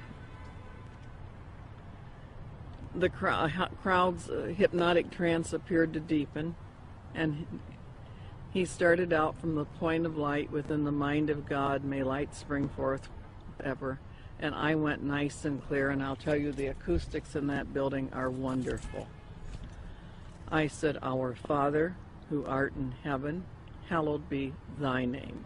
Thy kingdom come, thy will be done. And I did that each and every stanza. And they got down to the last part, said, may light and love and power fulfill thee plan on earth, and may it seal the door where evil dwells. And I said nice and loud and clear, I said, may Jesus Christ return to earth and end the evil present in this room tonight. Well, the funniest thing happened, or may I say it did not happen. Benjamin Creme stood there. He waited, and he waited. He clearly was watching for something to come over him, and it didn't happen. And he finally said to the crowd, he said, that will be all. You are dismissed. And of course everybody was extremely disappointed. And we went to the door, and I went walking out. I had brought some co-spies with me. They were kind of chickening out at that point and waiting for me. They were afraid of being ripped limb to limb. And I stood down there, and a number of those people knew me, and they were just furious with me. And I stood there calm, cool, and collected, and I said, well, I said, if you're Maitreya the Christ, Betreya the Christ, or whatever his name's supposed to be, or everything he's cracked up to be, one lousy Christian in there saying the Lord's Prayer shouldn't have stopped him. And Benjamin Creme has never come back to Detroit, although that was probably the most successful night financially and crowd-wise that he'd had in the United States. The following is a video taken in Iraq at a Shia Muslim festival. Share International and Benjamin Creme have put out that this is indeed an appearance of Maitreya, the supposed world teacher for the age of Aquarius, one world government. Commenting on this video, Share International reports, quote, Imam Mahdi, unexpected appearance, proclaims the title of a video posted on YouTube. A miraculous figure of glowing brilliant white light appeared on a video filmed in Karbala, Iraq, on the night of Ashura, 6 January 2008. This Shia Muslim ceremony commemorates the martyrdom of the grandson of the Prophet, Hussein, whose tomb is in Karbala. Benjamin Creme's master confirms that the light figure is Maitreya, Imam Mahdi to the Muslims, and that his dance-like movements with a sword remind us of his coming with the sword of cleavage. Could this be real, or is it a hoax? Is Maitreya real, or is he a hoax? Whatever the case may be, it turns out that it is not only New Agers and occultists who believe in this Maitreya, but politicians, presidents, and elitists also follow Maitreya. Wayne Peterson, a retired American diplomat and admitted supporter of Maitreya with connections to the Pentagon and the United Nations, stated the following about Mikhail Gorbachev in the White House in a Vision magazine interview, June 20th, 2000. Reporter Kendall Klug asks, I believe Mikhail Gorbachev has publicly stated his belief of the existence of Maitreya. Do you know if this is true? Wayne Peterson answers, I have one little story I could tell you about Gorbachev. A friend of mine who has worked with the World Bank went to the Heads of State Conference in Europe and gave a speech where he borrowed many of Maitreya's ideas for economic reform out of a book by Benjamin Creme that I had given him. He told me that he had read the book on his flight to Europe and realized that his keynote address to these world officials, especially presidents and prime ministers, it was a very high-level meeting, was going to be very boring, with many having heard similar sentiments over and over. So he thought he would throw in some of Maitreya's ideas into the speech. The country he was in had a reigning monarch who invited him to lunch the next day. When he showed up for lunch, there were 16 to 20 people there, including Mr. Gorbachev. The monarch of this country said to my friend, I suppose you're wondering why we invited you here today. Well, we are all curious about where you got those ideas for your speech, which you presented yesterday. He said that my friend Wayne gave me a book written by Benjamin Creme about Maitreya's mission. Immediately they nodded their heads. We thought so, was the apparent response. That's why we invited you here. We all know of Maitreya, and we're doing what we can for him. but we are not able to say anything publicly because we are world leaders. We each have our own public to deal with. Only one person there stood up and said that they could use his name to legitimize these sightings, and that was Mikhail Gorbachev. He was the only man in the room who would say, "Use my name if you want." The reporter asks, "Do you think President Clinton has had an experience with Maitreya?" Wayne Peterson: "I don't know if President Clinton has. I believe that former President Bush has. We used to have transmission meditation groups that Maitreya had asked us to do around Washington, D.C. People who were interested in Maitreya and the reappearance story would get together once a week in Georgetown, in the home of President Bush's main counselor at the White House. President Bush came over to this house for dinner one night, and the hostess was in the dining room as President Bush asked her, 'What do you think? I'm running against Clinton in this election. Am I going to win?'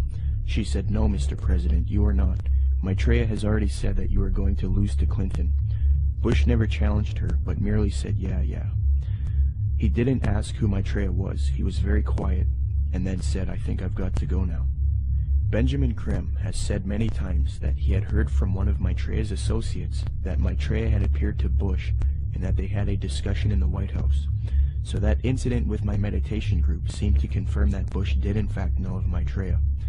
I do know people in the White House have been visited by Maitreya many times, and the people I'm talking I've seen on the front page of the Washington Post, standing next to the president." In a December 19, 2008 London Telegraph article, Major Media Organization, Mick Brown praises Maitreya and Benjamin Krem, stating, quote, "This week has come encouraging news for anyone with an interest in signs and wonders, or desperate for a chink of light in the prevailing gloom, which probably means most of us. A savior is at hand."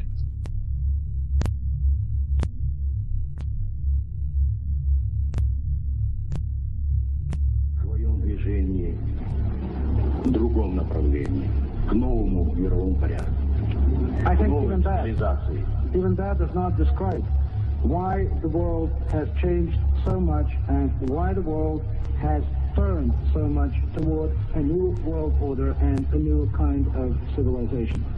Maitreya is one of the main theosophy in Maitreya.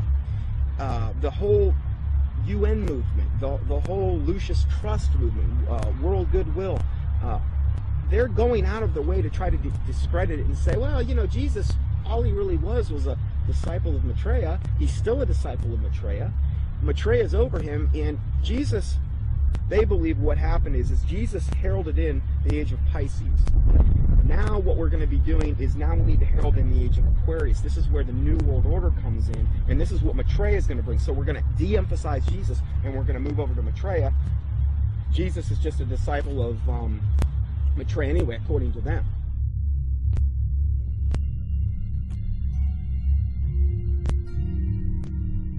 In 1919, the theosophist Alice Bailey was supposedly contacted by one of these ascended masters known as the Tibetan Dijwal Kul.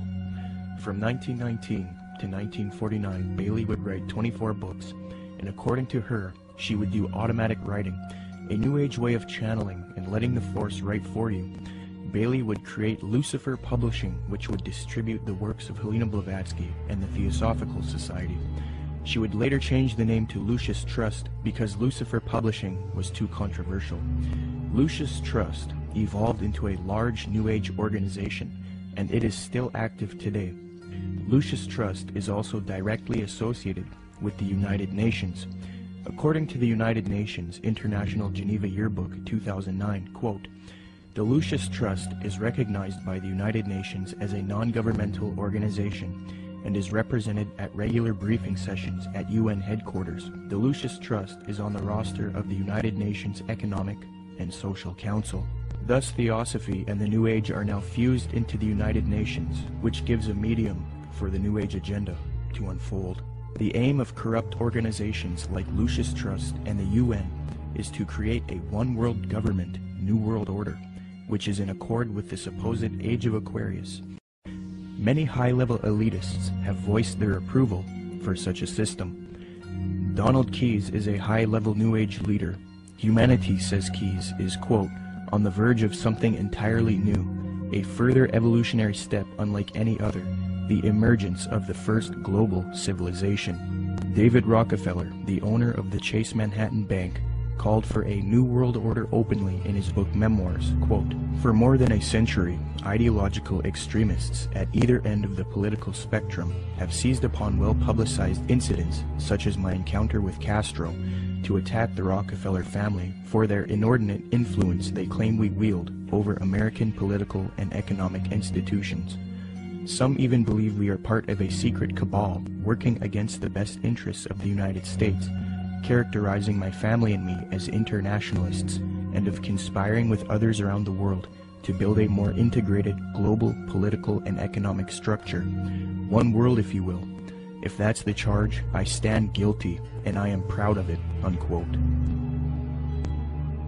American foreign policy analyst and former Deputy Secretary of State Strode Talbot advocated globalization and world government in Time magazine, July 20th, 1992 edition. He remarks, quote, "Here is one optimist's reason for believing unity will prevail over disunity, integration over disintegration. In fact, I'll bet within the next 100 years, I'm giving the world time for setbacks and myself to be out of the betting game, just in case I lose this one.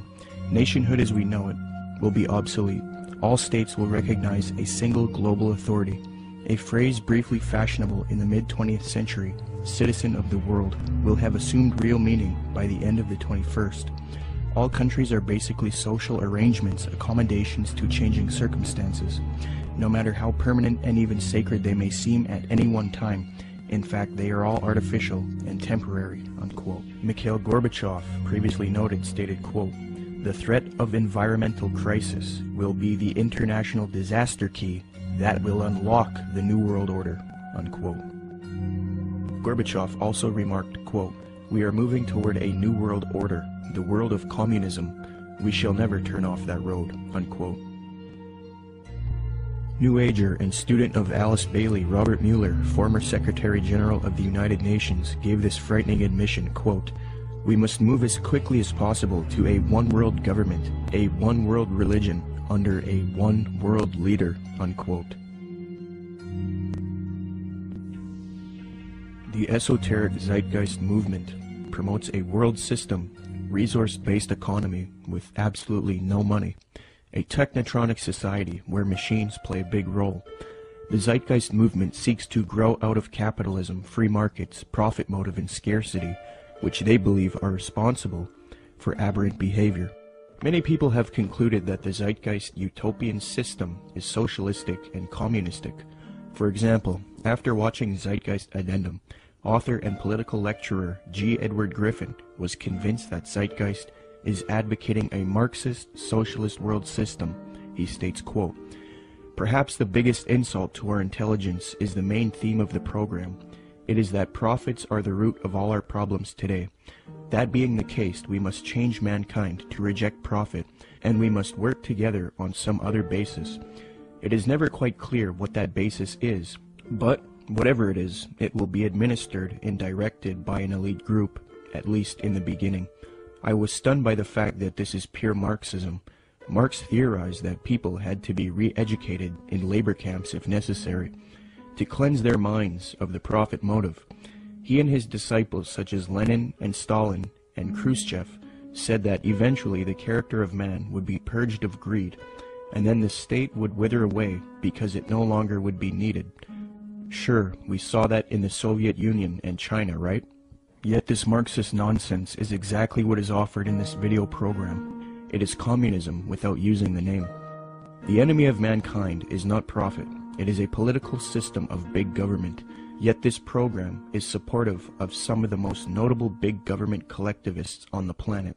Marxist-Leninists may be enemies of collectivists in Washington, D.C., but they are collectivists in their own right. The communist model is no better than the Nazi model.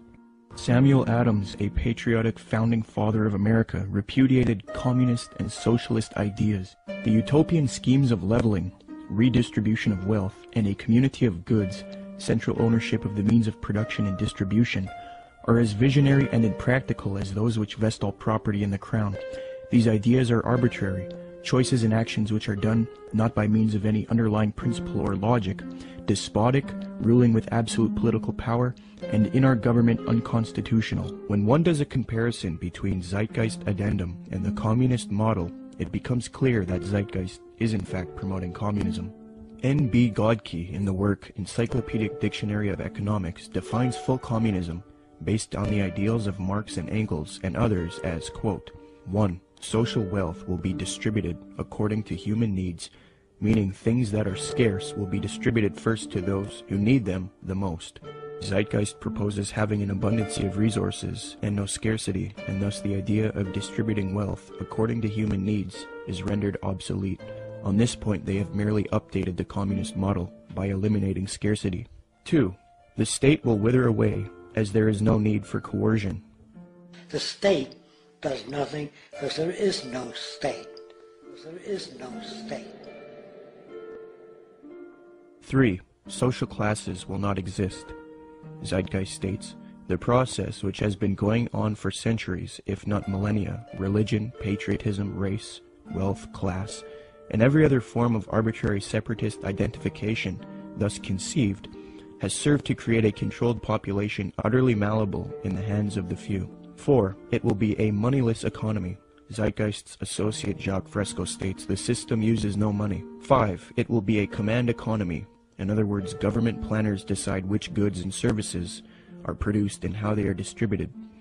According to Zeitgeist, distribution of goods and services without the use of money or tokens would be accomplished by establishing distribution centers. These centers would be similar to expositions, where the advantages of new products are explained and demonstrated. Exhibition centers will display what is new and available and will constantly be updated. So as you can see, a side-by-side comparison between the communist model and the Zeitgeist model shows how similar the concepts are. The Marxist website entitled socialismoryourmoneyback.blogspot.com, after reviewing the Zeitgeist movement and their admissions, stated this on July 26, 2009, quote, "This, surely, is the same as what we call world socialism," unquote. So even the socialists will admit that the Zeitgeist movement is in fact world socialism. Adams Wass explains, quote, "Communism and the Marxist utopia of a moneyless society where products were distributed rather than sold and bought," unquote.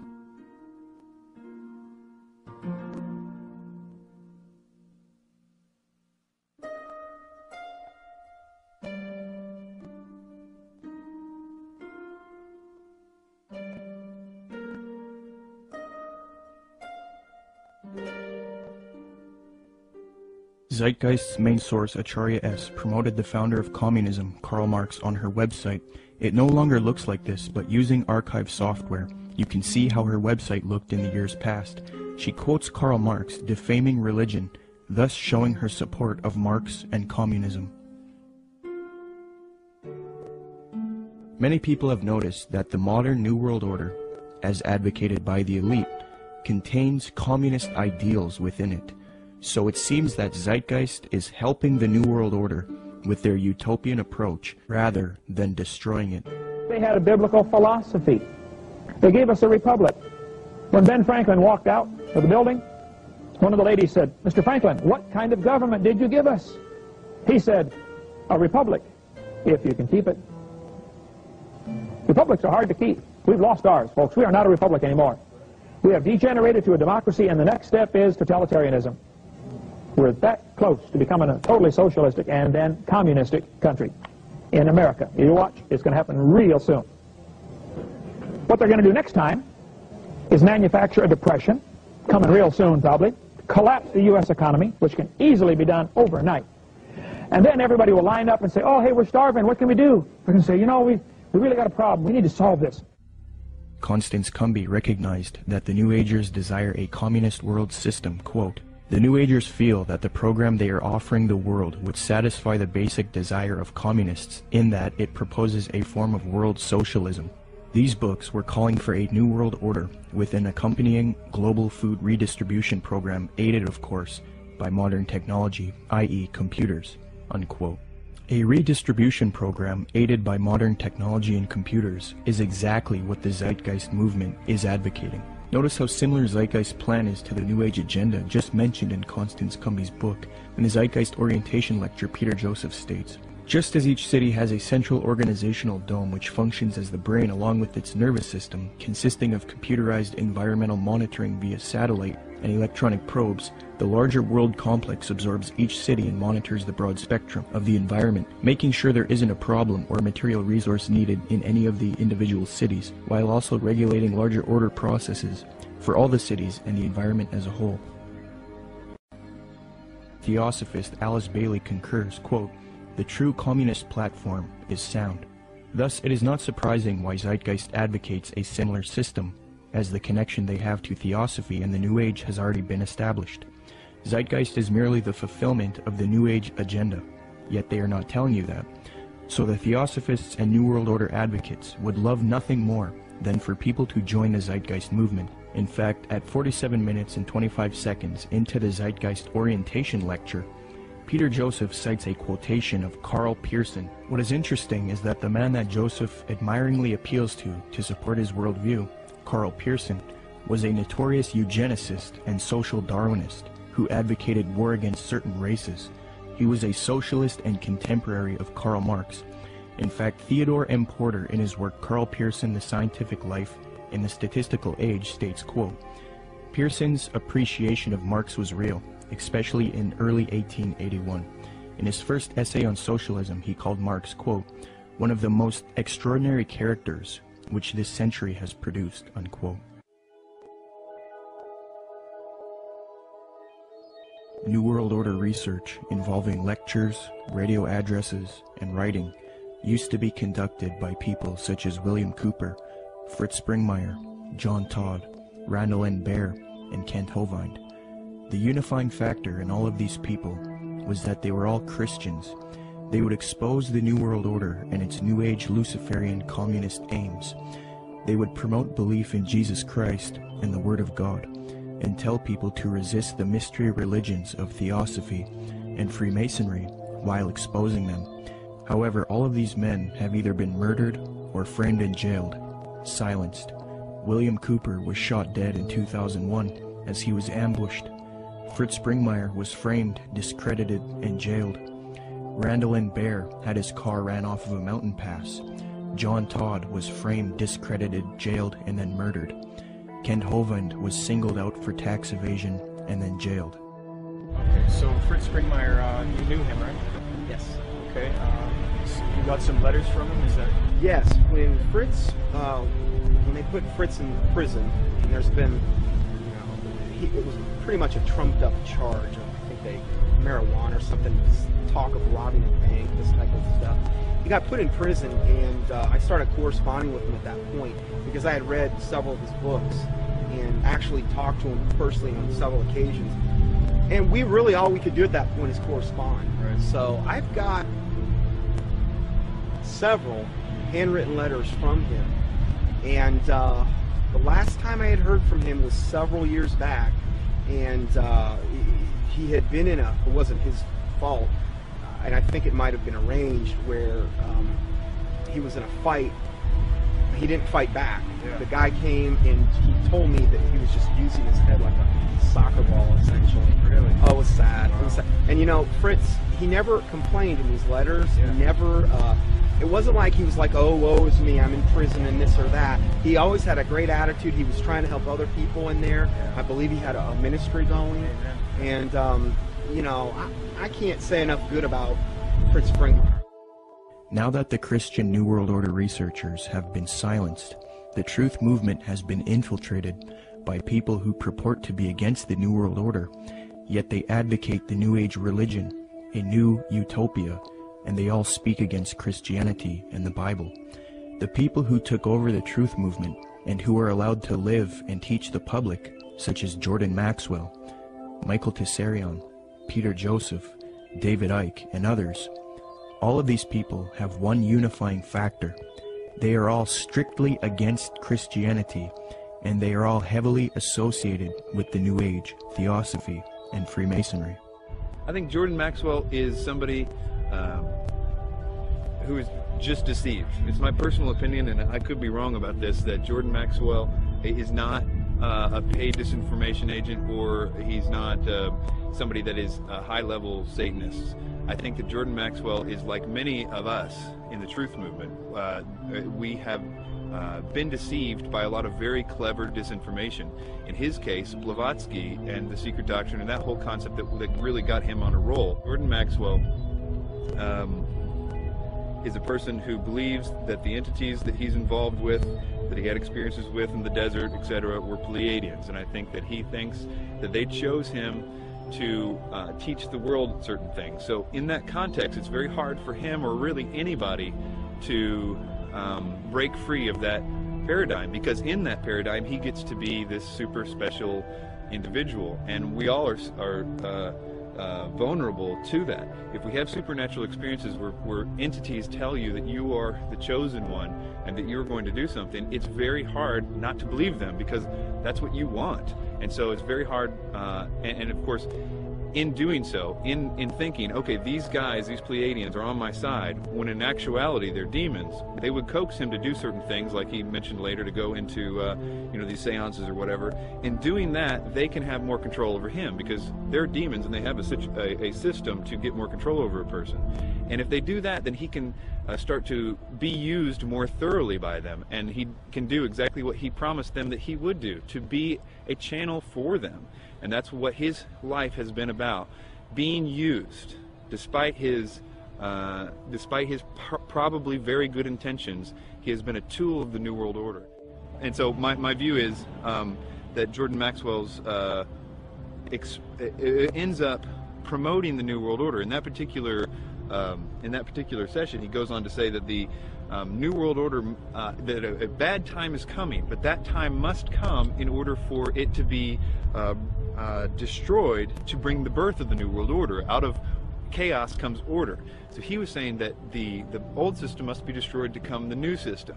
And that is exactly what the double-headed phoenix rising out of the ashes is all about.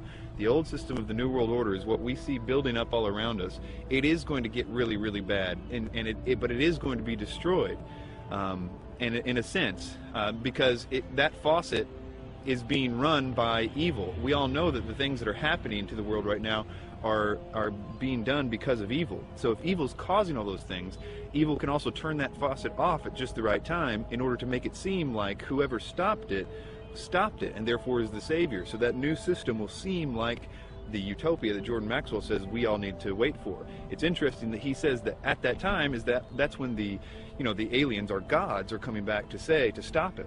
That's the deception. That's what the people in the have been saying of the occultists, saying that that's what the demons are going to do for a long time.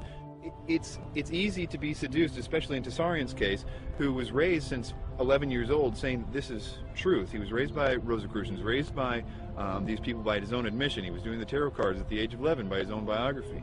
This is the example of being raised in a system, being told one thing is true and the other thing is not. It's biased is what it is, but nevertheless, I think in that reason these people deserve our sympathy. One way or the other, they are deceived. Even if they are intentionally doing it, which is possible in the case of Tessarian, and it's possible in the case of Maxwell too, I suppose. Even if they're intentionally doing it, they have to deserve our sympathy and even our prayers, because even if they're intentionally doing it, they're still deceived. But to wrap that up, Blavatsky and everything that came out of that was what 1 Timothy calls the doctrines of demons, and in the last days people will believe. The New Age and all of that was birthed by Blavatsky, and the New Age ideas will be used to bring in this new world order.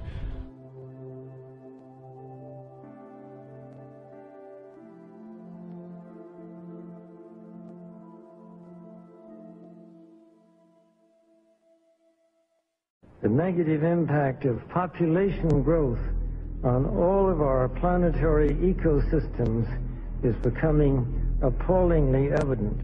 Unless nations will agree to work together to tackle these cross-border challenges posed by population growth, overconsumption of resources, and environmental degradation, the prospects for a decent life on our planet will be threatened. But this callous disregard for the right to life of every human on the face of the earth has been predicted before in the New Testament. John was moved to write, quote, "Yea, the time cometh, that whosoever killeth you will think that he doeth God's service," unquote. The New World Order, ladies and gentlemen, will sail in on a sea of blood. The same New Agers who call for peace, love, harmony, and world unity, when confronted with separatists, for example, fundamentalist Christians, you start to see a darker side to them. They do not appreciate people who will not adopt their New Age views. For example, a major New Age figure, David Spangler, who was in a group known as Planetary Citizens, which was a UN group, stated something to the effect of, we can take all the marshmallows, all the scriptures, all the tablets, and have a jolly good bonfire. So essentially, he's promoting the abolition of these faiths. Similarly, Maharishi Mahesh Yogi, the influential New Age guru sought out by the Beatles, stated, quote, "There has not been and there will not be a place for the unfit. The fit will lead, and if the unfit are not coming along, there is no place for them. In the place where light dominates, there is no place for darkness." See, in his thinking, the fit are the New Agers, and the unfit are those who do not adopt the New Age beliefs. People who are, for example, fundamentalist Christians, Jews, people like this. So essentially, you see a lot of intolerance within the New Age movement. It's not all nice and dandy with these people. You know, they have the mask, they have the appearance of peace, love, harmony, but in their writings, they do come out and say that there is no place for Christians and people who do not accept their beliefs. The Book of Co-Creation, New Age leader Barbara Marx Hubbard states, quote, "Out of the full spectrum of human personality, 1/4 is electing to transcend, 1/4 is resistant to election. They are unattracted by life ever evolving. Now as we approach the quantum shift from creature human to co-creative human, the destructive 1/4 must be eliminated from the social body. Fortunately you, dearly beloveds, are not responsible for this act. We are. We are in charge of God's selection process for planet Earth. He selects, we destroy. We are the riders of the pale horse, death." Alice Bailey explained what the New World Order will do to those who refuse to accept it. Quote, "Let us never forget that it is the life, its purpose, and its directed, intentional destiny that is of importance, and also that when a form proves inadequate, or too diseased, or too crippled for the expression of that purpose, it is, from the point of view of the hierarchy, no disaster when that form has to go. Death is not a disaster to be feared. The work of the destroyer is not really cruel or undesirable. Therefore there is much destruction permitted by the custodians of the plan, and much evil turned into good," unquote. Blavatsky's peer, Aleister Crowley, said an Egyptian entity told him Christianity would be destroyed at the advent of the New Age, quote. A peer of Blavatsky's, often called the prophet of the New Age, Aleister Crowley, claimed to have been visited in the spring of 1904 by an Egyptian entity called Oase, who foretold to Crowley the end of Christianity, unquote. But if you dig deep into the literature, yes, they're going to be extremely intolerant. David Spangler had talked about the Luciferic initiation and these types of things. And we look in the Bible and we can look at like Revelation 13 and where all they that do not receive the mark and the mark of the beast in their right hand or their forehead, you know, are going to essentially forfeit their life. This is how intolerant it's going to become. It's going to be their way or no way. And so, no, they're not going to have any tolerance. I think at first they're going to come as real nice guys, though. I don't think they're going to do that right off the bat. But eventually it's going to get to the point where enough people have bought into it and enough strong delusion is there that, yeah, they're not going to be tolerant whatsoever. Barbara Marx Hubbard states, "The end of this phase of evolution shall come. All will know their choice. All will be required to choose. All who choose to be natural Christs will be guided from within as to how to proceed. All who choose not to evolve will die off. The kindergarten class of Earth will be over," unquote. Robert Mueller, previously mentioned, states, quote, I am surprised that no one has yet thought of creating a pro-Earth, humanity-challenging organization which would put itself in the shoes of our Mother Earth and rejoice whenever humans diminish in numbers or consume less. It would give yearly prizes to people, events, or institutions which achieve a reduction of the human population or of the consumption of Earth resources. The first prize should go to the United Nations, which through its World Population Conferences and anti-population work has prevented 2,200,000,000 more people from being born between 1952 and the year 2000.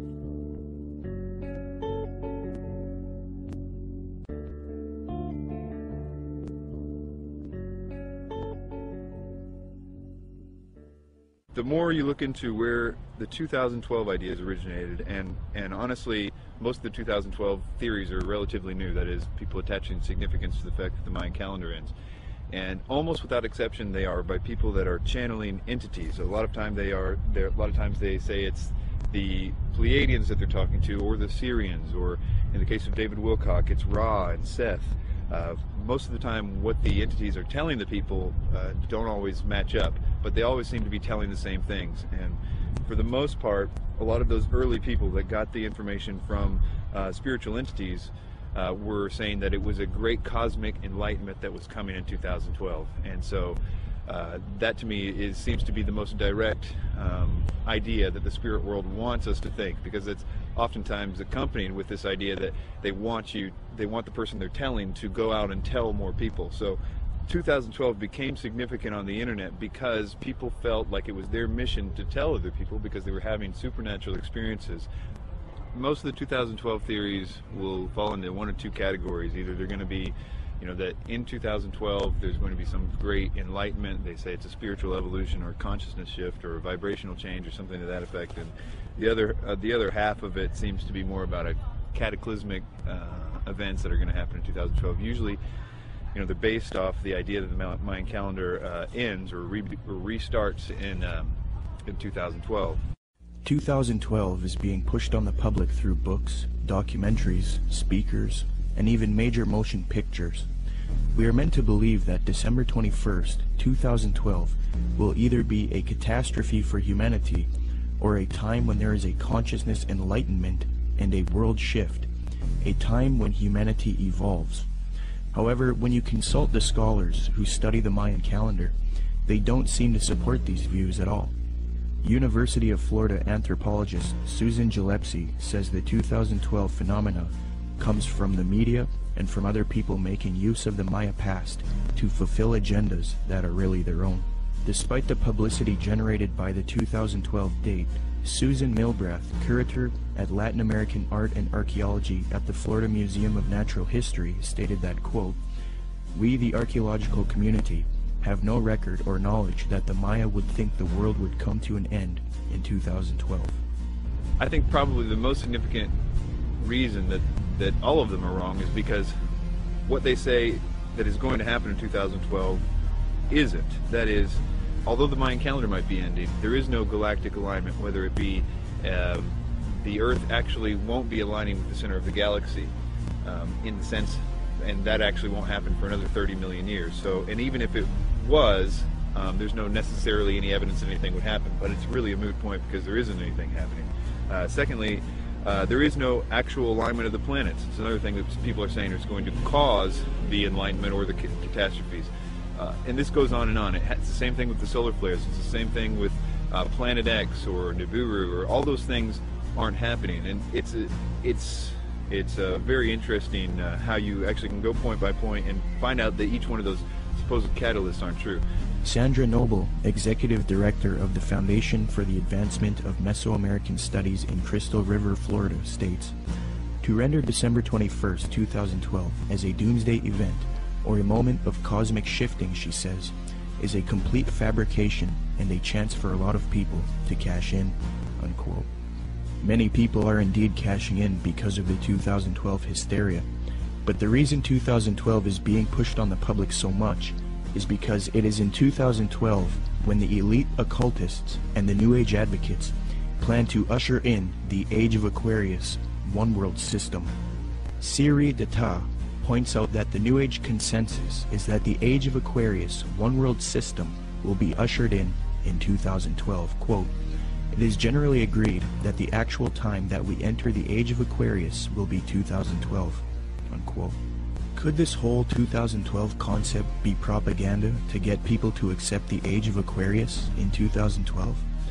Eugene Gallagher likewise notes that the supposed Age of Aquarius is expected to arrive in 2012. Quote, "The term New Age is most closely correlated with the astrological idea that we are about to enter a new age, the Age of Aquarius, which will arrive around 2012. Unquote.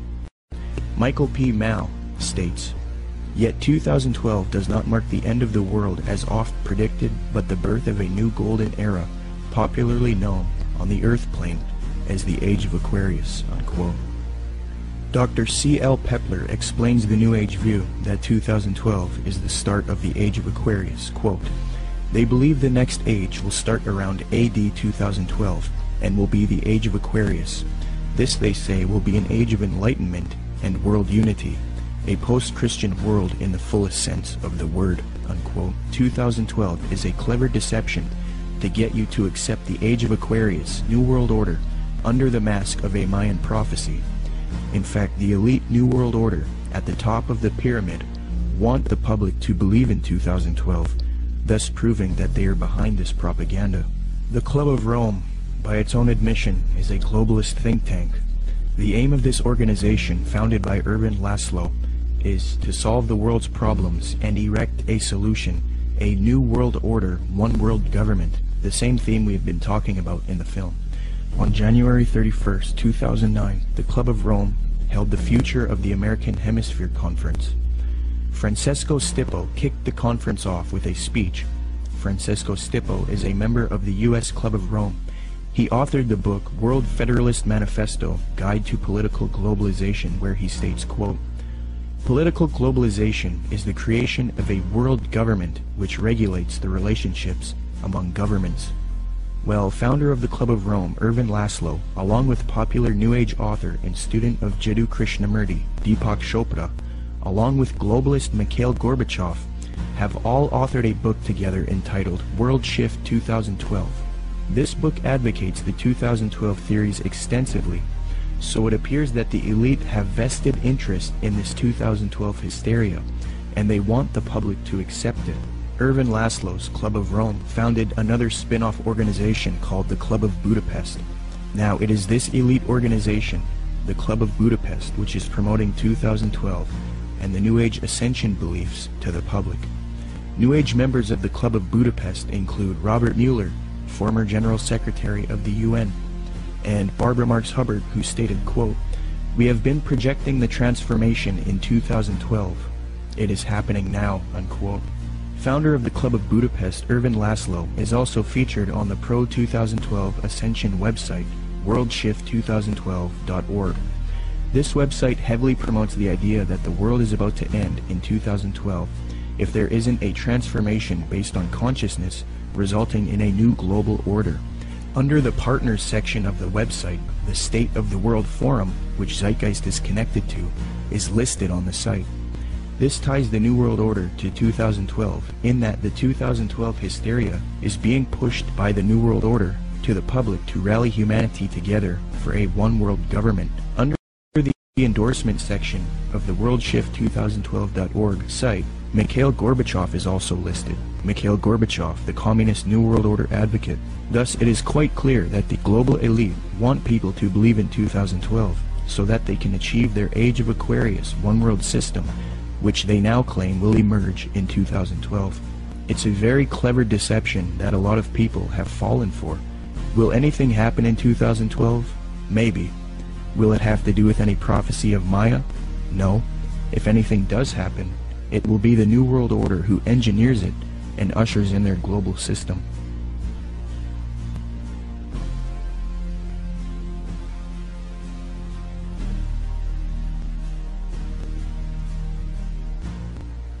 The reason the Christian anti-New World Order researchers have been silenced and replaced with New Age advocates is because the New World Order occultists and New Age advocates hate biblical Christianity. Why? because the Bible not only refutes their New Age beliefs, but it predicted their coming utopia, calls it out as an evil world system, and tells people to resist it. First, in the Apostle Paul's first letter to Timothy, he warns of these supposed ascended masters who will deceive people with false doctrines. Quote, "The Spirit clearly says that in later times some will abandon the faith and follow deceiving spirits and things taught by demons.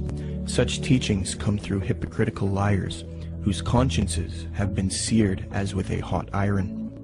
Paul also predicts the New Age movement, quote, "For the time will come when men will not put up with sound doctrine. Instead, to suit their own desires, they will gather around them a great number of teachers to say what their itching ears want to hear. They will turn their ears away from the truth and turn aside to myths." New Agers will often claim that the Bible promotes their astrological beliefs. However, in the Old Testament book of Isaiah, astrology is forbidden and identified as an abomination to God. Quote, "Let now the astrologers, the stargazers, the monthly prognosticators stand up and save thee from these things that shall come upon thee. Behold, they shall be as stubble." Zeitgeist's main source, Acharya S., claims that Jesus talks about the age of Pisces in Matthew 28:20, which states, "And teaching them to obey everything I have commanded you, and surely I am with you always to the very end of the age." However, although the zodiac was around in 1st century Palestine, the age concept was not around yet, so the biblical writers could not have been referencing the astrological age. Dr. Noel Swerdlow, professor of astronomy and astrophysics at the University of Chicago, states, "Within which group of stars the vernal equinox was located was of no astrological significance at all. The modern ideas about the age of Pisces or the age of Aquarius are based upon the location of the vernal equinox in the regions of the stars of those constellations. So when this woman says that the Christian fish was a symbol of the coming age of Pisces, she is saying something that no one would have thought of in antiquity." Unquote. When Matthew 28:20 talks about the end of the age, or in Greek, the end of the eon, he is not talking about astrological ages, as this concept was not around yet.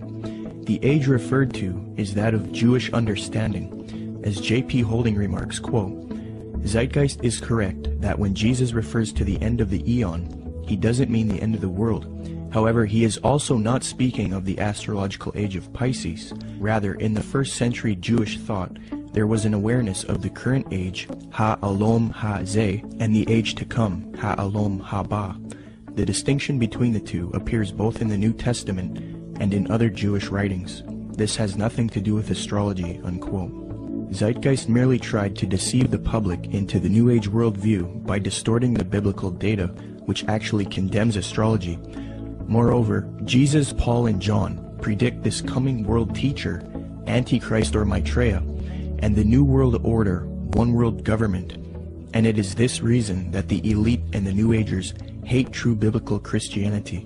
Paul writes in 2 Thessalonians, quote, "That you not be quickly shaken from your composure or be disturbed either by a spirit or a message or a letter as if it is from us, to the effect that the day of our Lord has come. Let no one in any way deceive you, for it will not come unless the apostasy comes first, and the man of lawlessness is revealed, the son of destruction, who opposes and exalts himself above every so-called God or object of worship, so that he takes his seat in the temple of God, displaying himself as being God. And you know what restrains him now, so that in his time he will be revealed. For the mystery of lawlessness is already at work. Only he who now restrains will do so until he is taken out of the way. Then that lawless one will be revealed, whom the Lord will slay with the breath of his mouth, and bring to an end by the appearance of his coming. That is the one whose coming is in accord with the activity of Satan, with all power and signs and false wonders. Jesus Christ warned of the Antichrist and false Christs. He says not to believe anyone who says, "Look, the Christ has returned." For Jesus Christ's real glorious second coming comes after the false Christ or Antichrist deceives the world. Matthew 43 states, "And Jesus answered and said to them, See to it that no one misleads you, for many will come in my name, saying, I am the Christ, and will mislead many. Then they will deliver you to tribulation and will kill you, and you will be hated by all nations because of my name. Then if anyone says to you, Behold, here is the Christ, or there he is, Do not believe him, for false Christs and false prophets will arise, and will show great signs and wonders, so as to mislead if possible even the elect. Behold, I have told you in advance. So if they say to you, Behold, he is in the wilderness, do not go out. Or, Behold, he is in the inner rooms, do not believe them. For just as the lightning comes from the east and flashes even to the west, so will the coming of the Son of Man be.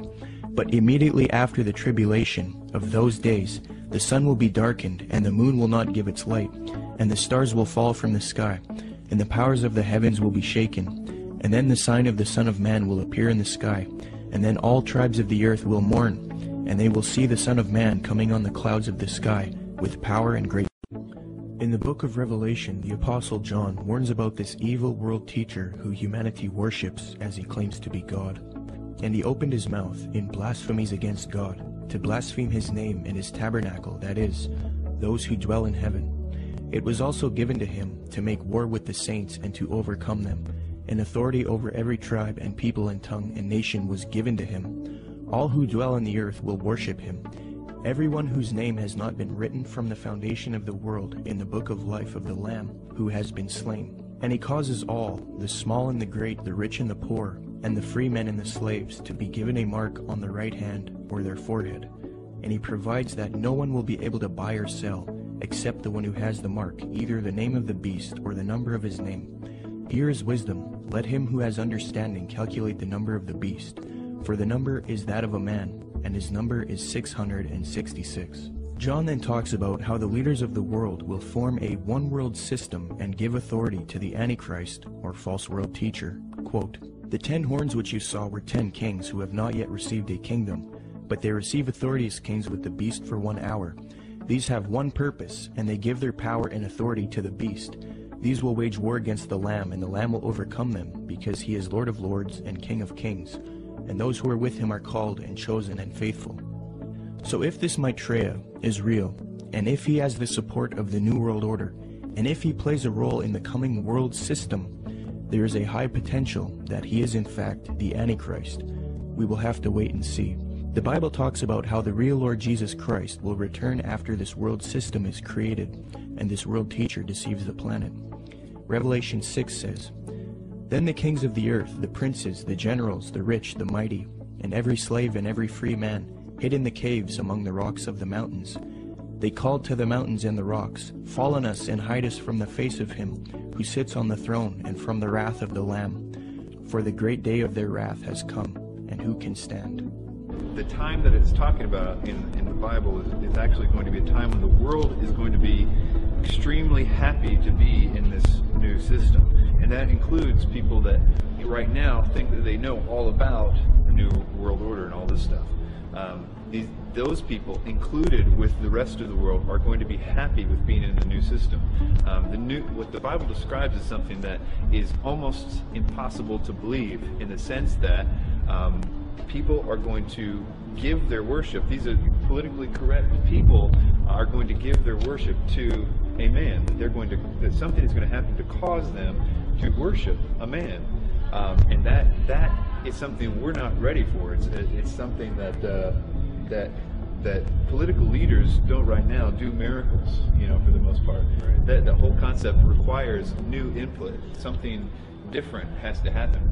And I think that when you look at what the New Age is saying, what they say is going to happen, what every movie is talking about right now, this idea that there is a new rebirth coming, a New Age is going to be supernatural, that the aliens are going to come back, and all these concepts that if it really happened, we would be, many things would happen, not the least of which would be that we would, as a world, start to be believing in some new sort of doctrine, namely that God doesn't exist, but that we are gods ourselves. And the way that would function is that, well, here are aliens, and they were just like us at one time, and we're going to evolve like them and be more like them. That inherent in that is the idea that we are also gods. The message that the New Age elite don't want you to know is that there is one God, and 2,000 years ago he entered into creation as Jesus Christ, lived a perfect sinless life, and willingly died on the cross to pay for our sin. And if we accept Jesus Christ into our heart as Lord and repent of our sin, then we are spiritually saved forever. It is this message that the New Agers hate and want to stamp out. But if you realize that the New Age and the New World Order doctrine is a lie and an abomination, and if you want true salvation and the power to stand with Christ against this coming system, say this prayer with me and become a true child of God. Lord Jesus Christ, I ask you to come into my heart as Lord. I accept what you did for me on the cross, dying for my sin. I repent of my sin and I wish to live a life for you. Following your teachings found in the New Testament, please forgive me of my wicked ways and transform me into a child of God. I pray in Jesus' mighty name, amen. Come, Lord Jesus.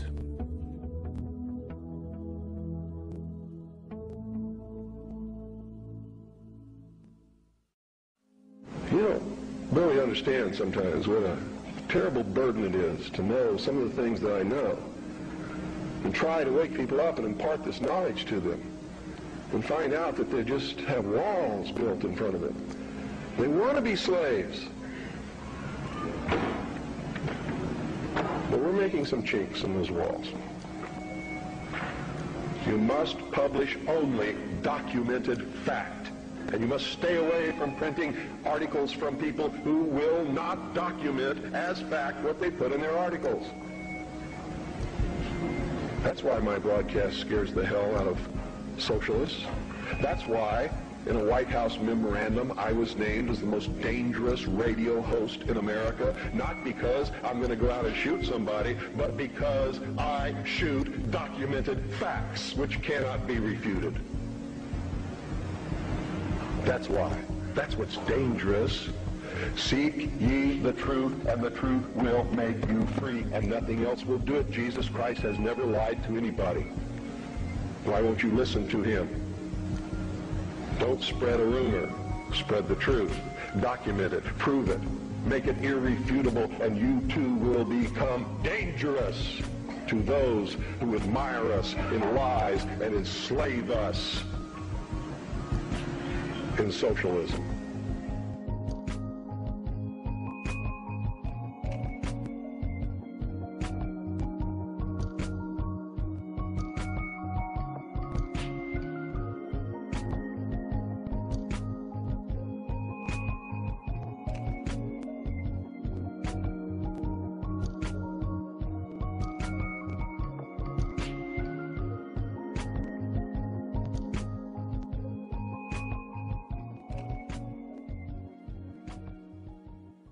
The age of Aquarius ending duality, Oprah the secret and Eckhart Tolle preach what will bring in a new age reality based in traditions of pagan theosophy, bound to be thousands of offshoots of Crowley, students of Alice C. Bailey who follow the lies of Helena Blavatsky, radically altering, changing the pages of history, laying the groundwork forged by the tools of Lucifer, paving the way for the United Nations, a slow preparation, patiently waiting since the creation. The Garden of Eden, a planet whose placement in time is persuaded by aliens, outside invasions, abductions, and cow mutilations, creating an atmosphere ripe for the picking with movies and Hollywood implanting trickery, mastery over the masses. The whole world collapses in panic, all desperate for someone to save them. Obey anyone that will answer their questions. The savior of sorts, a new age messiah, the wolf in sheep's clothing is what will transpire.